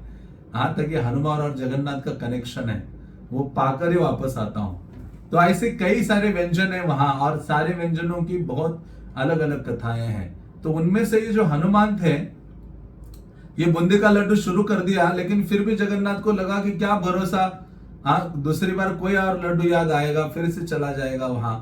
हाँ, तो उन्होंने क्या किया, कहा कि हनुमान जी को बेड़िया डालो। हाँ, लोहे की चैन से बांध के रखा है समंदर के किनारे जगन्नाथ ने, कि बस अभी जगन्नाथपुरी से बाहर जाना नहीं है, जो सेवा दी है ना उसमें खड़े रहना है। तो उसी प्रकार से भक्त हमें जो सेवा देते हैं, पूरा बांधने का नौबत नहीं आनी चाहिए। जो कहा जाए प्रसाद खाते रहे जितना भी, लेकिन सेवा भी करे आनंद से। तो उसी प्रकार से ये जो हनुमान जी हैं, हाँ, भगवान के साथ आदान प्रदान करते हैं और भगवान की ये विशेष सेवा करते हैं। तो ऐसे हनुमान जी हैं, शिव जी है। शिव जी के बारे में भी आपने सुना होगा, जैसे मैंने कहा था पंच महादेव वहां सेवा कर रहे हैं। और शिव जी की सेवा, जैसे एक शिव जी है, 5 शिव जी है वहां। कपाल मोचन महादेव है, नीलकंठ महादेव है, यमेश्वर महादेव है, और मार्कंडेश्वर महादेव है, और एक महादेव है। तो ऐसे उनमें से एक महादेव है ना यमेश्वर महादेव। जैसे आप अपना कुछ साल के अंत में आप अपना वैट वगैरह डिटेल जमा करते हो, है ना, सीए रखते हो। तो उसी प्रकार से जगन्नाथ मंदिर के जो सीए है ना, वो यमेश्वर महादेव है, और वो पूरा जगन्नाथ मंदिर का डिटेल रखते हैं। आज भी जितना भी डोनेशन आता है, क्या खर्च हुआ, क्या डोनेशन आया, कितना बैलेंस, पूरा बैलेंस शीट लेकर जाते हैं वहां यमेश्वर महादेव के सामने, और पूरा बैलेंस शीट पढ़कर बताते हैं। और कुछ गलती हो तो वो स्वप्न में आकर बताते कि ये प्रॉब्लम है इधर। तो इस प्रकार से वहां महादेव पूरी जगन्नाथ की या जगन्नाथ धाम की सेवा में लगे हैं। इसलिए आप देखो किसी भी विष्णु क्षेत्र में आपको शिवजी मिलेंगे। कोई भी, जैसे दिल्ली में जाओ इस्कॉन टेम्पल है ना, उनके पीछे शिवजी का मंदिर भी है। क्यों? क्योंकि वो क्षेत्रपाल है। क्योंकि जहां भगवान का, जैसे वृंदावन आते हो तो यहाँ कई महादेव हैं। मथुरा में भूतेश्वर है, यहाँ वृंदावन में गोपेश्वर है, और गोवर्धन में चकलेश्वर महादेव है। तो इस प्रकार से सब महादेव क्या कर रहे हैं, कृष्ण की सेवा में नियुक्त है। ये क्षेत्रपाल है, क्षेत्र की रक्षा करते हैं। जैसे नवद्वीप में है, प्रौढ़ योग माया के रूप में वहां शिव जी निवास करते हैं। तो उसी प्रकार से जगन्नाथपुरी में शिव जी क्षेत्रपाल के रूप में निवास करते हैं। सारी सेवाओं को वो संभालते हैं, और सारे क्षेत्र की जो रक्षा है उसका दायित्व उनके पास है। हाँ, एक वो थे लोकनाथ महादेव भी थे, एक 5 में से। तो इस प्रकार से सारे देवी देवता भगवान की सेवा में वहां नियुक्त हैं। और ये सारे देवी देवता, जब बेल बजता है ना, घंटा बजता है एक समय में दोपहर को, तो वो तुरंत अपना अपना प्लेट लेकर आते कि अरे मुझे भी थोड़ा जगन्नाथ प्रसाद दो, मुझे भी थोड़ा जगन्नाथ प्रसाद दो। एक बार ऐसे मैं गया तो वहां भोग लग रहा था जगन्नाथ को, और वो आप जगन्नाथ को भोग लगाते समय देख सकते हो कि कई हजार मटके रखे हैं, और पुजारीगण ऐसे बैठे हुए हैं, हाथ में जल लेते हैं, मंत्रों का उच्चारण करते हैं, और अपने हाथ में भगवान का स्वरूप उनको दिखाई देता है, और तुरंत समझ जाते कि जगन्नाथ प्रसाद ग्रहण किया है। जब तक स्वरूप दृष्टि गोचर नहीं होता हाथ में, तब तक जल लेते हैं, मंत्रों का उच्चारण करते हैं, आचमन करते हैं, और हजारों मटके वहां भोग मंडप में होते हैं। और आप ये सब देख सकते हो। जगन्नाथ को आप देखोगे, इस तरफ जगन्नाथ है और इस तरफ उनका, मतलब बीच में खाली स्थान है, बहुत लंबा एरिया खाली है, जहां दूर उनका भोग रखा जाता है। जैसे हम प्लेट अपने पास लेके खाते हैं ना, जगन्नाथ का भोग उनसे मानो बहुत दूर रखा जाता है। और फिर एक कपड़ा बांधा जाता है जगन्नाथ के सामने, जिसमें उनके ओठ दिखाई नहीं देंगे। आप जितना मर्जी प्रयास करो, कहां से, जब भोग लगते समय जगन्नाथ जी अंदर है, और वो गर्भगृह में है और वहां गेट है, डोर है, लेकिन वो जो कपड़ा है ना वो दरवाजे के ऊपर ऐसा छोटा सा पतला सा कपड़ा बांधते हैं, छोटा सा, इतना छोटा सा, उससे भगवान के ओठ दिखते ही नहीं है भोग लगते समय में, तो भगवान खाते रहते हैं। हाँ, तो इस प्रकार से भगवान जगन्नाथ निरंतर जो भोगा है उसको स्वीकार करते हैं जगन्नाथपुरी में। और यदि कोई व्यक्ति उनको प्रेम से अर्पित करता है तो उसको वो स्वीकार करते हैं। जैसे गीता में कृष्ण कहते हैं, पत्रम पुष्पम फलम तोयम यो में भक्त्या प्रयच्छति तदम भक्ति उपरतम आश्नामि प्रयतात्मनः। मैं क्या करता हूं, स्वयं खाता हूं। विश्वनाथ चक्रवर्ती ठाकुर उस श्लोक के तात्पर्य में कहते हैं कि अरे कृष्ण साक्षात वो पत्ता खाते हैं, फल खाते हैं और फूल भी खाते हैं, जो भी दो खा लेते हैं, लेकिन कैसे देना चाहिए, प्रेम से देना चाहिए। जैसे मैंने कल कहा था, विदुर की वाइफ जो थी पत्नी, उन्होंने केला, इतने कृष्ण को देखने लगी, इतने मधुरतम थे कृष्ण, वो केला इधर डाल दिया और ऐसे छिलका उनकी ओर कर दी, तो वो कृष्ण छिलका खा रहे हैं। हाँ, गाय भी छिलका नहीं खाती है। हाँ, तो कृष्ण छिलका खा रहे हैं केले का, क्यों? क्योंकि भक्त के हृदय में बहुत प्रीति होती है प्रेम से। इसलिए प्रभुपाद कहा करते थे, जब हम कुकिंग करते हैं एक ही भावना हो, हाँ कृष्ण के लिए मैं कुकिंग कर रहा हूँ, कृष्ण के लिए कुकिंग कर रहे हूँ और कृष्ण ग्रहण करेंगे और पूरा ध्यान पूर्वक करे वो कार्य, और जब हम करेंगे तो कृष्ण स्वीकार करते। जब प्रेम होता है तो कृष्ण को बुलाना नहीं पड़ता था। वृंदावन में कोई भोग लगाने की परंपरा नहीं थी। वृंदावन में कोई घंटी लगा के, घंटी बजाकर मंत्रों का उच्चारण नहीं करते थे ब्रजवासी कि हाँ कृष्णा भी मंत्र उच्चारण कर रहे हैं और घंटी बजा रहे, आप आइए और हमारा दूध दही मक्खन खाइए। नहीं, वो इतना प्रेम से दूध दही मक्खन आदि सब व्यंजन बनाते थे कि कोई घंटी की आवश्यकता नहीं। कृष्ण दौड़कर आते थे उनके घरों में और जाके ढूंढते थे कि कहाँ रखा है और खा लेते थे। लेकिन हम ऐसा नकल करने का प्रयास नहीं करें। हमें जो विधि विधान दिया है उसके अनुसार हमें करना चाहिए। तो ऐसे जो भगवान जगन्नाथ हैं, वो यदि कोई व्यक्ति प्रेम से कोई प्रदान करता है तो उसको क्या करते हैं, स्वीकार करते हैं, स्वयं ग्रहण करते हैं। हाँ, आपने सुना होगा भगवान के जो भक्त थी, हाँ, जो माता कर्माबाई के बारे में सुना होगा, है ना, डिवोटी थी कर्माबाई, एक जो डिवोटी थी जगन्नाथ की। हाँ, कर्मा इतने भगवान, वो साधारण स्त्री थी, महाराष्ट्र से वो आई हुई थी जगन्नाथपुरी में, और उसका अनुराग था, जो भी साधु संत वैष्णव आते थे उनकी सेवा करते थी जगन्नाथपुरी में, और जगन्नाथ के लिए प्रसाद बनाती थी, खिचड़ी बनाती थी, और बड़े सरल हृदय की थी। इसलिए कहा गया है, हाँ, जो कृष्ण कपट रहित व्यक्ति के लिए गोचर हो सकते हैं। इसलिए चैतन्य भागवत में वृंदावन दास ठाकुर कहते, कापट्य हाइले दूर बाढ़े प्रेमेरपुर। कपट भावना जब दूर हो जाएगी तो प्रेम की भावना हमारे हृदय में बाढ़ आ जाएगा प्रेम का, जब कपटता की भावना चली जाएगी। तो इसलिए वो जो साधारण स्त्री थी, हाँ, तो भक्ति के लिए कोई बहुत पढ़ा लिखा होना चाहिए, ये होना चाहिए, वो होना चाहिए, नहीं। श्रद्धा हो उसके अंदर और सेवा करने की भावना हो, हाँ, बस अपने सुख की कोई कामना न हो, केवल कृष्ण को मैं कैसे सुखी करूं, ये भावना जिसके हृदय में है वही एकमात्र योग्यता है। हाँ, तो ऐसी जो साधारण कर्माबाई जगन्नाथपुरी में आई और वो भगवान के लिए खिचड़ी बनाती थी और अपने रूम में ही, अपने कुटिया में बनाती थी, भगवान को भोग लगाती थी। तो भगवान जगन्नाथ देवालय छोड़कर वह भाग के आ जाते थे सुबह सुबह और आकर खाते थे प्रतिदिन, इतना आनंद से ग्रहण करते थे। हाँ, दौड़ के आ जाते हैं भगवान। और जब एक दिन देखा कि एक साधु कर्माबाई के वहां आता है, और जब वो कर्माबाई के पास वो साधु आकर निवास करता है, तो उस समय जो कर्माबाई है वो उनको देखता है कि अरे ये तो आपको विधि विधानों का पालन करना चाहिए, और आप खिचड़ी बनाती हो, सुबह आपको पूरा हर चीज सफाई करनी चाहिए, गोबर का लेप करना चाहिए और कंडे जलाने चाहिए, ये मंत्रों का उच्चारण करना चाहिए, स्नान के समय ये मंत्र बोलने चाहिए, आचमनम में ये मंत्र बोलने चाहिए। ऐसी कई सारी चीजें उनको सिखाने लगे। जैसे कई सारी चीजें उनको सिखा रहे थे, और फिर जगन्नाथ का टाइम हो गया प्रसाद लेने का। तो जगन्नाथ जी आ गए प्रसाद के लिए उस दिन सुबह। तो देखा उनकी माता आबे आबे उठी हैं और कुछ सारे बर्तन सारा सफाई में लगे हैं। जगन्नाथ ने कहा क्या हो गया आज, ये तो इस समय खिचड़ी उनकी रेडी होती है और आज तो बिल्कुल तैयार नहीं है।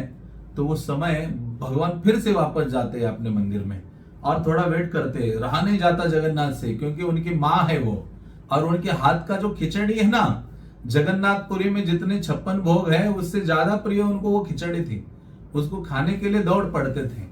हाँ, तो ऐसे जब जगन्नाथ जी वहां जाते हैं और दोबारा जाते तो देखा अरे अभी तो गोबर से सारा चूल्हा और ये सब सफाई उसका लेपन वगैरह चल रहा है। उन्होंने कहा ये क्या हो रहा है आज मेरी माता कर्माबाई को।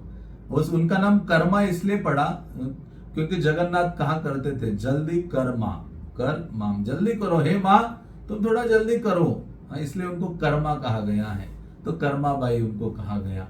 तो भगवान ने जब देखा कि इतना सारा कर रही है, लेट हो रहे हैं, और फिर जब भगवान आए तो देखा अभी खिचड़ी रखी है, फिर वापस गए। पांच छह बार हो गया, जगन्नाथ जी आए फिर दौड़ के चले गए, आए दौड़ के चले गए, और फिर बाद में आए तो देखा अभी खिचड़ी रेडी हो गई है।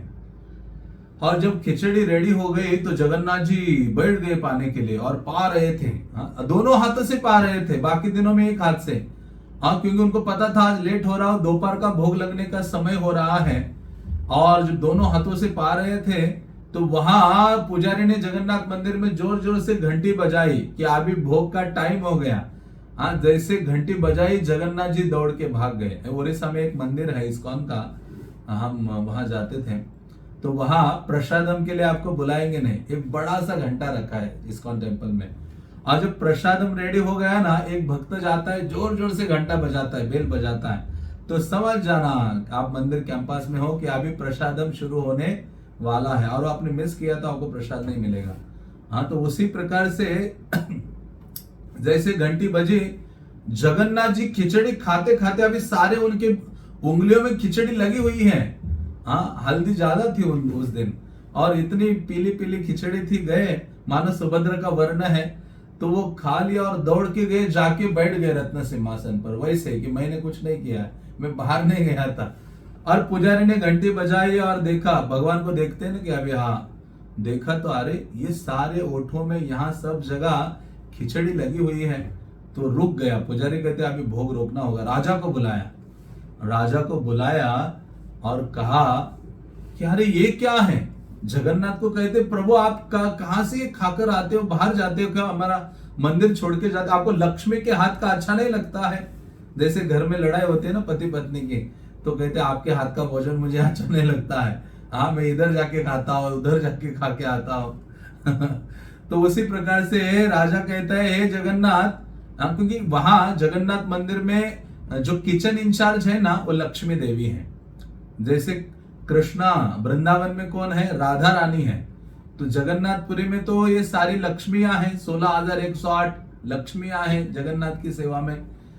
तो वहां जो लक्ष्मी है, तो कहा कि लक्ष्मी के हाथ का आपको भोजन अच्छा नहीं लगता है भोग। कहते हैं कि मेरी माता जितना प्रेम है ना वो कर्माबाई के हृदय में और हाथ में, और प्रेम से खिलाने की जो भावना है, वो ऐसा मुझे कहा नजर नहीं आ रहा है, ना लक्ष्मी में दिखाई दे रहा है। हम अच्छा है लक्ष्मी ने नहीं सुना, नहीं तो जगन्नाथ जी बाद में भूखे रहते और एक दिन भूखा ही रहना पड़ा था, एक अलग लीला है। जगन्नाथ जी पूरा जगन्नाथपुरी घूमे पूरा भूखे ही थे पूरे दिन, लक्ष्मी निकल गई थी मंदिर से। तो ऐसे जब घंटी बजी, जगन्नाथ जी आ गए और कहा कि मैं तो जाता हूँ, मेरी माता कर्माबाई खिचड़ी बनाती है, उनके हाथ का ग्रहण करता हूँ। तो इसलिए भगवान को जब हम कुकिंग करते तो जैसे हम कोई हमारे घर में गेस्ट आता है तो हम पहले पूछ लेते हैं अच्छा ये प्रभु जी को क्या अच्छा लगता है, या हमारे रिश्तेदार को क्या अच्छा लगता है, फिर वैसा बनाएंगे। लेकिन कभी सोचा है कि कृष्ण को क्या अच्छा लगता है, जगन्नाथ को क्या अच्छा लगता है, गौर निताई को क्या अच्छा लगता है, सारे ढूंढना है कि महाप्रभु के समय में महाप्रभु क्या खाया करते थे, जगन्नाथ जी क्या पसंद करते हैं, और कृष्ण क्या वृंदावन में क्या ग्रहण करते हैं, कौन से स्वीट्स अच्छे लगते हैं, कौन सा स्वीट राइस अच्छा लगता है, चावल की कौन सी वैरायटी उनको अच्छी लगती है। जैसे माधवेंद्र पुरी जब गए ना रेमुना में, उनके लिए तो गोवर्धन में श्रीनाथ जी प्रकट हो गए थे, लेकिन रेमुना में गए, वहां गोपीनाथ को देखा, और पुजारी को पूछा यहाँ क्या भोग लगता है। उन्होंने कहा यहाँ तो गोपीनाथ को खीर बहुत अच्छी लगती है। हाँ, तो कहते मैं भी जाकर अपने वृंदावन में जो गोपाल है उनके लिए बनाऊंगा। तो कभी हमें पूछना चाहिए कि यह कृष्णा आपके लिए क्या बनाऊं, मैं क्या आज ग्रहण करेंगे। हाँ, जैसे पति के बारे में हमें पता होता है कि पति ये खाता है, वो खाता है, वो नहीं खाता है, तो वैसे ही इसको प्रेम कहा जाता है। कृष्ण के बारे में जानना कि कृष्ण को क्या अच्छा लगता है, डिटीज को क्या अच्छा लगता है, जैसे अब हम इन डिटेल में जाना उसको प्रेम कहते हैं। गोइंग इन डिटेल्स उसको कहते हैं और गहरा प्रेम, और गहरा प्रेम। इस संसार में जाते हैं ना युवक युवती है, हाँ, भौतिक चीजों में, तो उसी प्रकार से जो भक्त है भगवान के डिटेल्स को जानना चाहता है और उसी प्रकार से व्यवहार करता है, आचरण करता है और भगवान के लिए वो स्वयं बनाता है। और भगवान क्या करते हैं, प्रेम से खाते हैं। जैसे वो गीत गाते हैं ना, लोग कहते हैं कि भगवान खाते नहीं, लेकिन आप प्रेम से उनको खिलाते नहीं, है ना, गाते हैं, यहाँ ब्रज में भी गाते हैं। हाँ, कहते हैं। तो उसी प्रकार से है, प्रेम की भावना हो, चाहे हम में अभी प्रेम हो या ना हो, लेकिन भक्तों के आदेशानुसार हमें क्या करना चाहिए, जानने का प्रयास करना चाहिए और उन चीजों को बनाकर भगवान को विशेष विशेष दिनों में भोग लगाना चाहिए। आदर के साथ भगवान को अर्पित करे, प्रार्थना करे। भगवान क्या करते हैं, निश्चित रूप से स्वीकार करते हैं। बाकी बड़े बड़े व्यंजनों को भगवान दूर रख देते हैं। हाँ, तो कर्माबाई की खिचड़ी को ग्रहण करते रहे। ऐसे एक राजा हुए थे, राजा श्वेत, जगन्नाथपुरी में। राजा श्वेत रोज खिचड़ी बनाकर, जो राजा थे जगन्नाथपुरी की, वो खिचड़ी बनाकर लेके जाते थे जगन्नाथ के लिए और प्रेम से खुद राजा बनाते थे, लेके जाते थे जगन्नाथ। भगवान सोचते थे अरे भगवान मेरी खिचड़ी खाएंगे नहीं खाएंगे, क्योंकि वो देखते थे देवतागण भी आ रहे हैं जगन्नाथपुरी में और कई सारे व्यंजन, हेवनली जो व्यंजन है वो सारे बना बनाकर जगन्नाथ को लगा दिखा रहे। तो ये राजा ने सोचा अरे मेरे खिचड़ी को कौन देखेगा, वो देवताओं के इतने सुंदर सुंदर व्यंजन जगन्नाथ को अर्पित हो रहे हैं, तो मेरे खिचड़ी को कौन कैसे खाएंगे जगन्नाथ। तो एक दिन राजा बाहर निकल रहे थे मंदिर से और देखा कि लक्ष्मी देवी स्वयं उनकी खिचड़ी के पात्रों को उठाया है और जगन्नाथ को खिला रही है। तो इतने गदगद हो गए, क्योंकि राजा होकर स्वयं, जैसे अमरीश महाराज राजा होकर झाड़ू लगाते थे, सब प्रकार की सेवा करते थे, तो उसी प्रकार से भगवान के लिए सब हमें सीखना चाहिए और प्रेम से करने का प्रयास करना चाहिए। जगन्नाथ जी स्वीकार करते, तो कर्माबाई की खिचड़ी भगवान ने स्वीकार की और स्वीकार की प्रतिदिन खाने लगे। और एक दिन ऐसा आया कि जगन्नाथ जी जब बैठे थे अपने मंदिर में तो रो रहे थे, आंखों से आंसुओं की धारा बह रही थी। राजा को बुलाया गया सेवकों ने कि आज भगवान को क्या हो गया, भगवान रो रहे थे। हाँ, कल भी हम किसी एक पूजा उड़ीसा से एक डिवोटी ने हमें एक वीडियो भेजा था जगन्नाथ का, जब जगन्नाथ बाहर निकल रहे थे और वो कह रहे थे कि जगन्नाथ इज क्राइंग। तो जगन्नाथ जी जा रहे थे तो पूरा उनकी आंखों से बिल्कुल ऐसा वो निकल रहा था, पूरा जल सा निकल रहा था बिल्कुल। तो जगन्नाथ जी जब रो रहे थे तो राजा आया, कहा हे प्रभु आपके आंखों में आंसू क्यों हैं, आप क्यों रो रहे हैं। कहते मेरी माँ नहीं रही, हाँ मेरी माँ अब नहीं रही संसार में, मुझे खिचड़ी कौन खिलाएगा। तो तुरंत भगवान ऐसे बिल्कुल द्रवित हो गए थे। हाँ, जब भक्त भगवान की सेवा अपना प्राण देकर करता है ना, तो कृष्ण का हृदय पिघलने लगता है। हाँ, कृष्ण कोई पत्थर नहीं है। हाँ, कृष्ण में वो भावनाएं हैं। हाँ, तो भगवान भी अपने भक्त की भावनाओं को स्वीकार करते हैं। तो ऐसे देखा कि रोने लगे भगवान की मेरी माता नहीं रही, मुझे ये खिचड़ी कौन खिलाएगा अभी। तो राजा कहता है प्रभु आपने क्यों उनको जल्दी ले गए, आपको खिचड़ी खानी थी तो आप ही तो उनको जल्दी ले गए। तो कहते हैं क्योंकि मेरे जो भक्त हैं उनको ये संसार बड़ा कष्टमय है, मैं नहीं चाहता कि मेरे भक्त ज्यादा समय इस कष्टमय जगत में रहे, मैं चाहता हूं कि वो मेरे पास जल्दी वापस आ जाए, क्योंकि भगवान अपने भक्तों को अपने पास जल्दी ले जाते हैं। ये कष्टमय जगत में मैं नहीं चाहता कि मेरी माता इस कष्टमय जगत में रहे। तो कहते हैं, राजा कहते हैं शायद प्रताप रुद्र राजा थे या कोई अन्य राजा थे। तो राजा कहते हैं कि हे प्रभु उतना प्रेम आदि तो हमारे हृदय में नहीं है जितना कर्माबाई का प्रेम था, खिलाने की भावना थी, सेवा की सेवा भाव था। लेकिन जरूर हम आपको सुबह सुबह प्रतिदिन खिचड़ी खिलाएंगे, और उस खिचड़ी का नाम क्या होगा? कर्माबाई की खिचड़ी। तो आज भी आप जगन्नाथपुरी जाते हो ना, सुबह का भोग जब आता है बाहर जगन्नाथ जी का, तो उसमें वो खिचड़ी होती है और जगन्नाथ जी उस खिचड़ी को स्वीकार करते हैं। तो इस प्रकार से भगवान, हाँ, प्रेम से कोई भी चीज हम अर्पित करते हैं तो भगवान प्रेम से उन सभी चीजों को स्वीकार करते हैं जब हम उनको अर्पित करेंगे।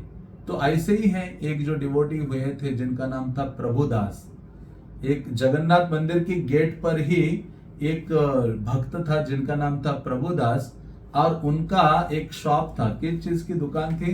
पान की दुकान थी, तांबुल, हाँ, पान बनाते थे अलग अलग। तो ये जगन्नाथ बलदेव बहुत सारा प्रसाद खाते थे, पूरा गले तक भर भर के भोगा खाते थे ना मंदिर में।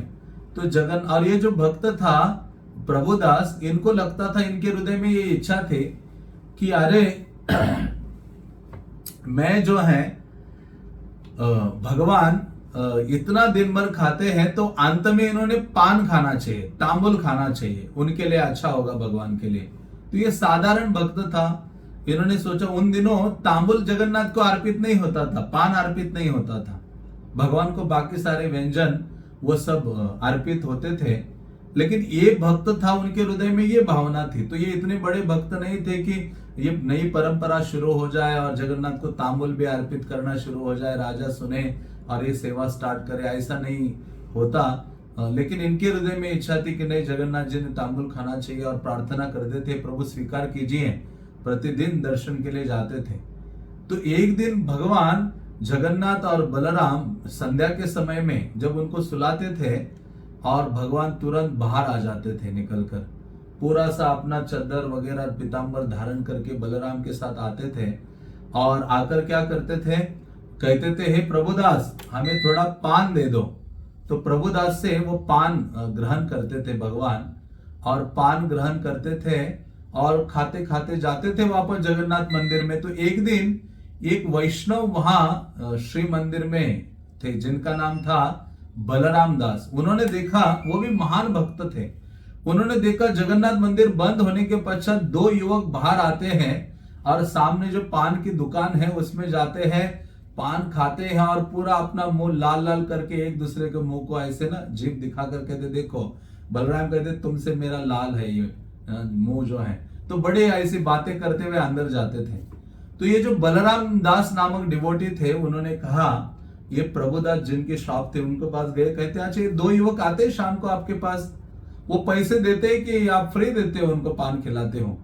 तो उन्होंने कहा, अरे मैं तो कभी, मुझे याद ही नहीं रहता उनसे पैसे लेने का, उनका इतना सौंदर्य है, मैं इतना मोहित हो जाता हूं, वो आते हैं मुझसे पान मांगते हैं और मैं बिल्कुल मानो अपने आप को दे रहा हूं, मैं पान उनको प्रदान करता हूं, वो बड़े आनंद से खाते हैं, मुझे देखते हैं और चले जाते हैं, और मैं जाने तक उनको देखता रहता हूं, वो इतना वो आकर्षित करते हैं। तो ये प्रभुदास कहते, देखो फ्री में नहीं देना चाहिए किसी को, सबसे क्या लेना चाहिए? कुछ पैसे लेने चाहिए। हाँ, तो कल जब ये आएंगे ना दो युवक, उनसे क्या करो, पान की कीमत इनसे मांगो। तो ये कृष्ण और बलराम आ गए, जगन्नाथ और बलराम बाहर आए, फिर से अपने रोज रूटीन बन गया था उनका, क्योंकि इनकी इच्छा थी जगन्नाथ खाए। तो ये आए बाहर, आके दुकान में गए, पान वगैरह खाया। आज जो प्रभुदास थे वो कहते, अच्छा आप लोग तो रोज पैसे देते नहीं हो, बिना पैसे दिए पान खा के गायब हो जाते हो, आज मुझे पैसे चाहिए, नहीं तो मैं यहां से जाने नहीं दूंगा आप दोनों को। तो जगन्नाथ जी कहते, अरे पहले बताते ना, हम पैसे लेकर आ जाते, इतना लोग तो हुंडी में डोनेशन डालते हैं वहां आकर, हमें क्या है, उसमें से निकल कर हम लेके आते और आपको दे देते। हाँ, लेकिन आपने बोला नहीं। कहते, नहीं नहीं, आप आओगे नहीं कल, मेरा जो इतना धन है, वो आपके पान इतने खा लिए कई दिनों से, उसका जो पैसे है वो आपको देने पड़ेंगे। तो जगन्नाथ जी कहते, अभी तो नहीं, क्या करे? तो कहते, आपने ये जो बड़े बड़े शॉल चद्दर पहने ना इतने महंगे वाले, हाँ, वो यहाँ रख के जाओ। तो जगन्नाथ का उन्होंने बड़ा सा सुंदर जो चद्दर है ऊपर महंगा शॉल, वो निकाल के रख दिया। जब बलराम का भी रख दिया, फोल्ड करके रख दिया। कहते, आप जाइए और कल आएंगे ना आप मेरा उधार चुकता कीजिए और फिर अपने ये शॉल, ये जो उत्तरिया है वो लेके जाइए। तो जैसे ये दोनों गए तो दूसरे दिन मंगल आरती का समय हुआ। पुजारी जब गया जगन्नाथ जी को उठाने के लिए गया, अच्छा अरे ऊपर का चद्दर जो भगवान धारण करते हैं वो गायब है, जगन्नाथ का भी नहीं है, बलराम का भी नहीं है। हाँ, उनके सर के ऊपर ऐसे भी डाला जाता है ना, और जब रात्रि में, तो उन्होंने देखा कहाँ चली गए। वो सोचने लगे चोर आता तो महंगे महंगे जो जगन्नाथ की ज्वेलरीज है वो लेके जाता, लेकिन वो सारी चीजें वैसे की वैसी हैं। लेकिन क्या लेके गए हैं, केवल चद्दर गायब किया है, तो बड़ा प्रश्न है। तो राजा को बुलाया गया और राजा ने सबको पूछा कि हे पुजारियों, आप में से तो किसी का काम नहीं है ना, क्योंकि आप जगन्नाथ के बड़े नजदीक रहते हो। तो उन्होंने कहा नहीं नहीं राजा जी, हमारा कार्य नहीं है, ये किसी ने चोरी की है। तो फिर उस समय ये जो बलराम दास हैं, उन दिनों महान भक्त थे वो बलराम दास, तो वो आते हैं और वो कहते हैं कि ये किसी और ने नहीं लिया है, इसके पीछे एक बड़ा रहस्य है कि प्रतिदिन ये जो जगन्नाथ बलदेव है, बाहर जो प्रभुदास है उनके घर जाते हैं, शॉप में जाते हैं और पान खाकर आते हैं। तो इसलिए जगन्नाथ और बलराम क्या करें, उन्होंने क्या किया, अपनी जो चद्दरें है ना, चद्दर उत्तरीय जो वस्त्र है वो गिरवी रख के आ गए हैं। हाँ, तो फिर वो प्रभुदास को बुलाया गया और प्रभुदास वो 2 चद्दर लेके आ गए, भगवान जगन्नाथ और बलदेव के उत्तरिया। और तब राजा ने कहा कि आज से जगन्नाथपुरी में जगन्नाथ जी के लिए क्या प्रसाद की जितना भोग लगेगा उसके अंत में क्या खिलाया जाएगा, पान खिलाया जाएगा। तो ये जगन्नाथ जी ऐसा आइडियाज कोई डिजायर करता है ना कुछ सेवा करने की, जगन्नाथ जी स्वीकार करते, इसलिए ये इच्छा बहुत महत्वपूर्ण है। इसलिए कई आचार्यगण कहते हैं प्रार्थना क्या होनी चाहिए, हे प्रभु मुझे सही इच्छा करने की इच्छा दे दो। हाँ, कि मैं सही, मुझसे राइट डिजायर्स हो, ऐसे डिजायर मुझे प्रदान करो कि मैं राइट डिजायर्स आपके सामने प्रकट करूं। तो ये इनके हृदय की इच्छा थी। हाँ, ये सेवा करने की भावना प्रभुदास के अंदर थी, और जिनके कुटीर में भगवान जाते हैं और वहां पान ग्रहण करते हैं, तो तब से ये व्यवस्था हो गई। और भगवान जगन्नाथ क्या करने लगे, तब से जो पान है उसको स्वीकार करने लगे। तो ऐसे भगवान जगन्नाथ विशेष विशेष भगवान है। यदि प्रेम से हम कुछ अर्पित करते हैं तो भगवान क्या करते हैं, हर चीज को, सभी चीजों को स्वीकार करते हैं। तो अभी समय तो काफी हुआ है, अंत में मैं एक छोटी सी घटना सुनाता हूँ जो बहुत विशेष है और जो आपने कई बार सुनी होगी कि भगवान को तो सब कुछ अर्पित करना है, लेकिन ये एक बड़ी महत्वपूर्ण चीज है जो हमें अर्पित करनी है। जो जयपुर की राजकुमारी थी जिन्होंने जगन्नाथ को क्या किया था, अर्पित किया था, उन्होंने आइडियल उदाहरण प्रस्तुत किया है हम सबके लिए। तो अंत में ये लीला हम श्रवण करेंगे और उसके पश्चात हम विराम देंगे। तो एक बार जयपुर के जो राजा थे जय सिंह देव और उनकी जो पत्नी थी चंद्रावती, इन्होंने जगन्नाथ जी के बारे में, उनके प्रसादम आदि की जो ग्लोरीज महिमा है उसके बारे में बहुत सुना था और दर्शन की लालसा भी उनके हृदय में हो गई कि नहीं, जीवन में जगन्नाथपुरी जाना है, जगन्नाथ बलदेव के दर्शन आदि प्राप्त करने हैं, जगन्नाथ को अर्पित प्रसाद ग्रहण करना है। तो ये वहां जाते हैं और कई प्रकार की सेवा करते हैं राजा और रानी जगन्नाथपुरी में जाकर। आज भी आप जाओगे वहां मंदिर के अंदर एक मुक्ति मंडप है जहां सारे ब्राह्मणास बैठते हैं और वहां मंत्रों का उच्चारण करते हैं। सेवा में कुछ बाधा आती है तो ब्राह्मण लोग बताते हैं, उत्तर देते हैं। तो जो मुक्ति मंडप है ये यही राजकुमार, ये जो जयपुर की रानी थी चंद्रावती, उन्होंने बनवाया था मंदिर के अंदर। तो ये भगवान का प्रसाद वगैरह ग्रहण करते हैं और बहुत आनंदित होते हैं। फिर ये जो रानी थी जगन्नाथ के सामने जाती है और प्रार्थना करती है कि हे जगन्नाथ देव, मुझे एक भक्त कन्या रत्न दीजिए, मुझे ऐसी एक कन्या दीजिए जो आपकी भक्त हो, आपकी सेवक हो। हाँ, और फिर जब वापस आते हैं जयपुर तो उनको एक कन्या रत्न प्राप्त होती है और वो राजकुमारी जिनका नाम वो रखते हैं विष्णु प्रिया, जो विष्णु को प्रिय है, कृष्ण को प्रिय है। तो ऐसे कई दिन गुजरते हैं और कई दिन गुजरने के पश्चात जो रानी थी वो अचानक बीमार हो जाती है। अभी ये जो राजकुमारी थोड़ी बड़ी हो गई, रानी बीमार हो जाती है और इतने लंबे समय तक बीमारी चलती है, उनकी हालत बिगड़ने लगती है और जो विष्णु प्रिया है वो चिंतित होती है, व्याकुल हो जाती है। और वो सोचते कि अरे भगवान आप क्या पत्थर बन गए हो, मेरी जो माता इतनी बीमार है, आप क्या उसकी रक्षा नहीं कर सकते। हाँ, तो कई प्रकार से वो भगवान को कोसती हैं, बोलती हैं, भगवान आप कृपा कीजिए, मेरी माता को ठीक कीजिए। तो कुछ दिनों के पश्चात एक व्यक्ति, एक साधु राजमहल से नजदीक से गुजर रहा था और जगन्नाथ का गुणगान गाते हुए जा रहा था। और जैसे राजकुमारी के कानों में जगन्नाथ जी का नाम गया, तुरंत अपने दासियों को कहा, जाओ नीचे जाओ, कहाँ से आया है वो साधु देखो। तो पता चला कि वो जगन्नाथपुरी से आया है। उन दासियों ने कहा कि हमारी रानी बहुत बीमार है, आप जगन्नाथ को प्रार्थना कीजिए। तो वो जगन्नाथपुरी का प्रसाद लेके आया था। प्रसाद उन्होंने दिया जगन्नाथ जी का, कहे रानी को दे दो। और जैसे रानी ने ग्रहण किया तो पूर्ण रूप से प्रसाद लेने मात्र से स्वस्थ हो जाती हैं। और जैसे स्वस्थ होती है तो ये जो विष्णु प्रिया थी, उसका समर्पण, शरणागति भावना, विश्वास और श्रद्धा जगन्नाथ के लिए और अधिक हो जाती है। और जगन्नाथपुरी से जो भी आता था उनका सम्मान करती थी। तो एक बार जगन्नाथ का एक सेवक जयपुर आया और राजा के यहाँ निवास किया, पंडा ने, और राजा ने उनकी सेवा की। और जब जाने का समय आया, राजा ने कई चीजें उनको दी। हाँ, उनके लिए दक्षिणा दी, सोना दिया, कई चीजें दी। तो ये जो विष्णु प्रिया थी कि ये जगन्नाथपुरी जा रहा है, ये जो जगन्नाथ का सेवक, तो मुझे कुछ ना कुछ जगन्नाथ के लिए देना चाहिए। हाँ, मैं तो नहीं जा पाऊंगी, लेकिन ये जा रहा है जगन्नाथ का सेवक, मुझे कुछ ना कुछ भेजना चाहिए जगन्नाथ की सेवा के लिए। और ये भक्त का भावना होता है। हाँ, पूर्व काल में भी हम देखते हैं, गांव के लोग भी कोई जा रहा है तो उसके पास कुछ देते थे। तो ये सेवा का नेचुरल जो एटीट्यूड हमारे पूर्वजों में था, अभी तो वो लुप्त हो गया है। लेकिन जब कहा कि आप जा रहे हो तो मैं जगन्नाथ के लिए कुछ देना चाहती हूँ, तो उन्होंने क्या किया, एक सोने का पेन लाया और एक भुज पत्र, एक पत्र है ताल पत्र जैसा, वो लाया और कस्तूरी से शाई बनाई और उससे कुछ लिखा उस पत्र के ऊपर और एक बड़े सुंदर छोटे से बॉक्स में पैक किया और वो जाकर उस पंडे को दे दिया। जैसे उनको दे दिया और वो जो पंडा था, सेवक था जगन्नाथ का, वो लेकर निकल पड़ता है। जैसे रास्ते में जाता है, उन्होंने एक सोने का सिक्का भी उनको दे दिया था पंडा को कि ये लेके जाए ठीक रूप से। तो रास्ते में जब जा रहा था तो सारा समय वो यही सोच रहा था कि अरे ये तो इस राजकुमारी ने बॉक्स में क्या दिया है। वो जैसे जैसे जगन्नाथपुरी नजदीक आया, उसका पूरा ध्यान उसी पर ही था। जैसे जगन्नाथपुरी नजदीक आया तो तुरंत उसने वो बॉक्स खोला, देखा ये क्या है। उसको लगा कुछ विशेष सोना होगा, उपहार होगा, कुछ होगा। ये तो कागज का टुकड़ा है। वो कहते ये राजकुमारी पागल तो नहीं है, ये कागज का टुकड़ा लिख के भेजा है।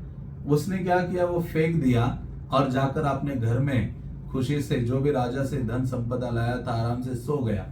तो रात्रि में सो गया तो जगन्नाथ जी आ गए, कहते अरे जयपुर से आए हो, जो तुम्हारे लिए दिया वो बड़ा आराम से लेके आ गया और खा पीकर सो रहे हो, लेकिन जो राजकुमारी ने मेरे लिए दिया था वो तो तुमने फेंक दिया है।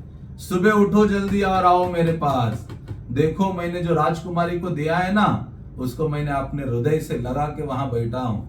तो ये जो जग जाता है पुजारी, ये जो जयपुर से आया था पंडा सेवक, और तुरंत जगन्नाथ जी के गर्भगृह की ओर दौड़ता है और जाता है तो क्या देखता है, आज जगन्नाथ ने अपने हृदय में यहाँ एक कागज का टुकड़ा ऐसे लगा के रखा है।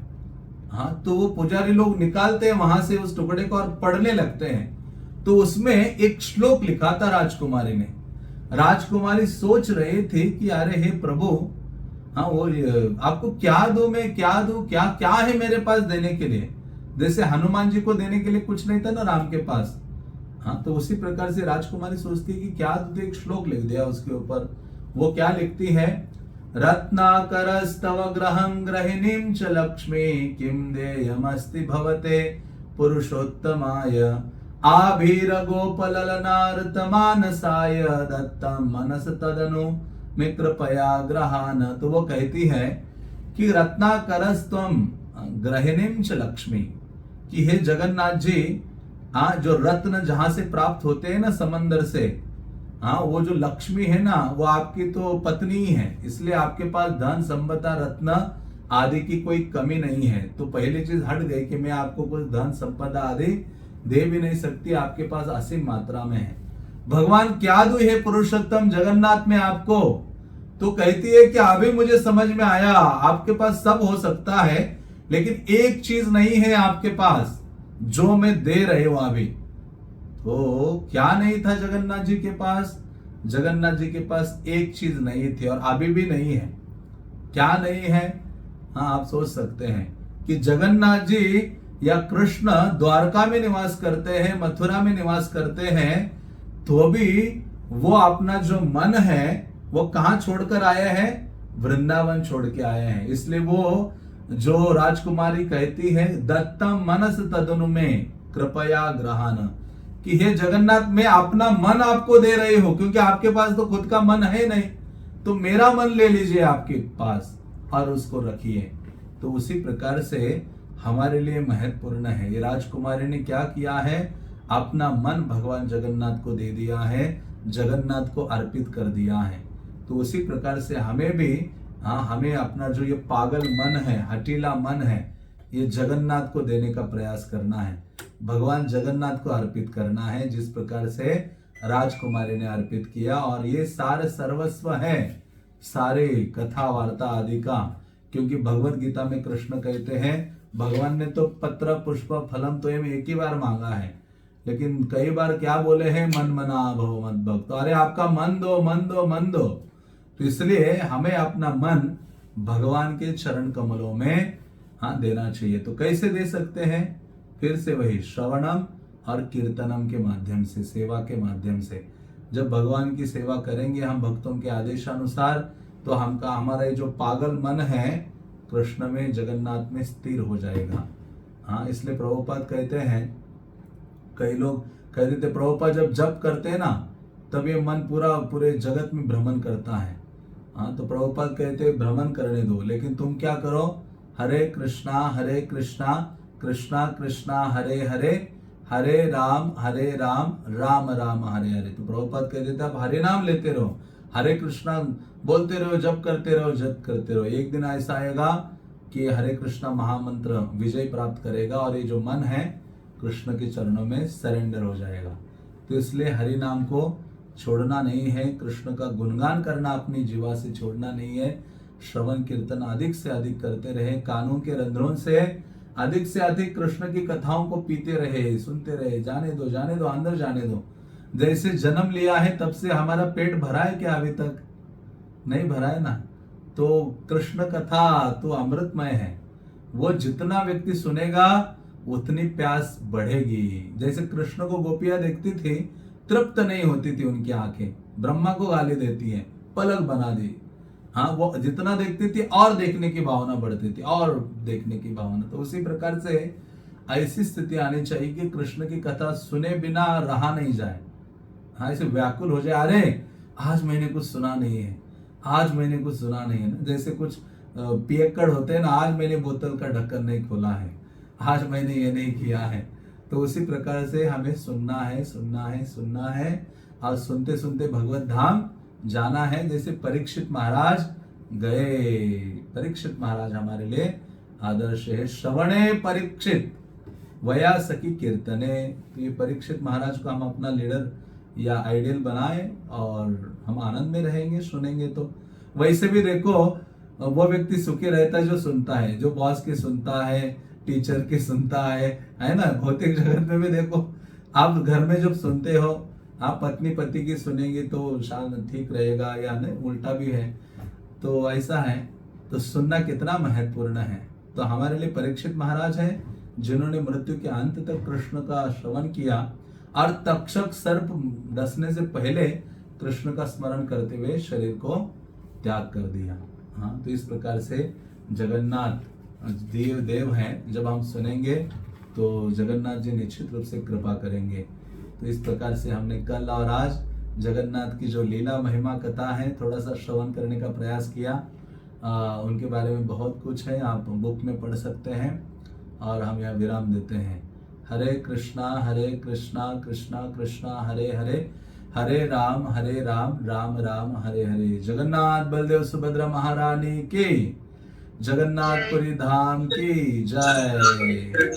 जगन्नाथ रथ यात्रा महामहोत्सव की, जगन्नाथ कथा वार्ता की जय।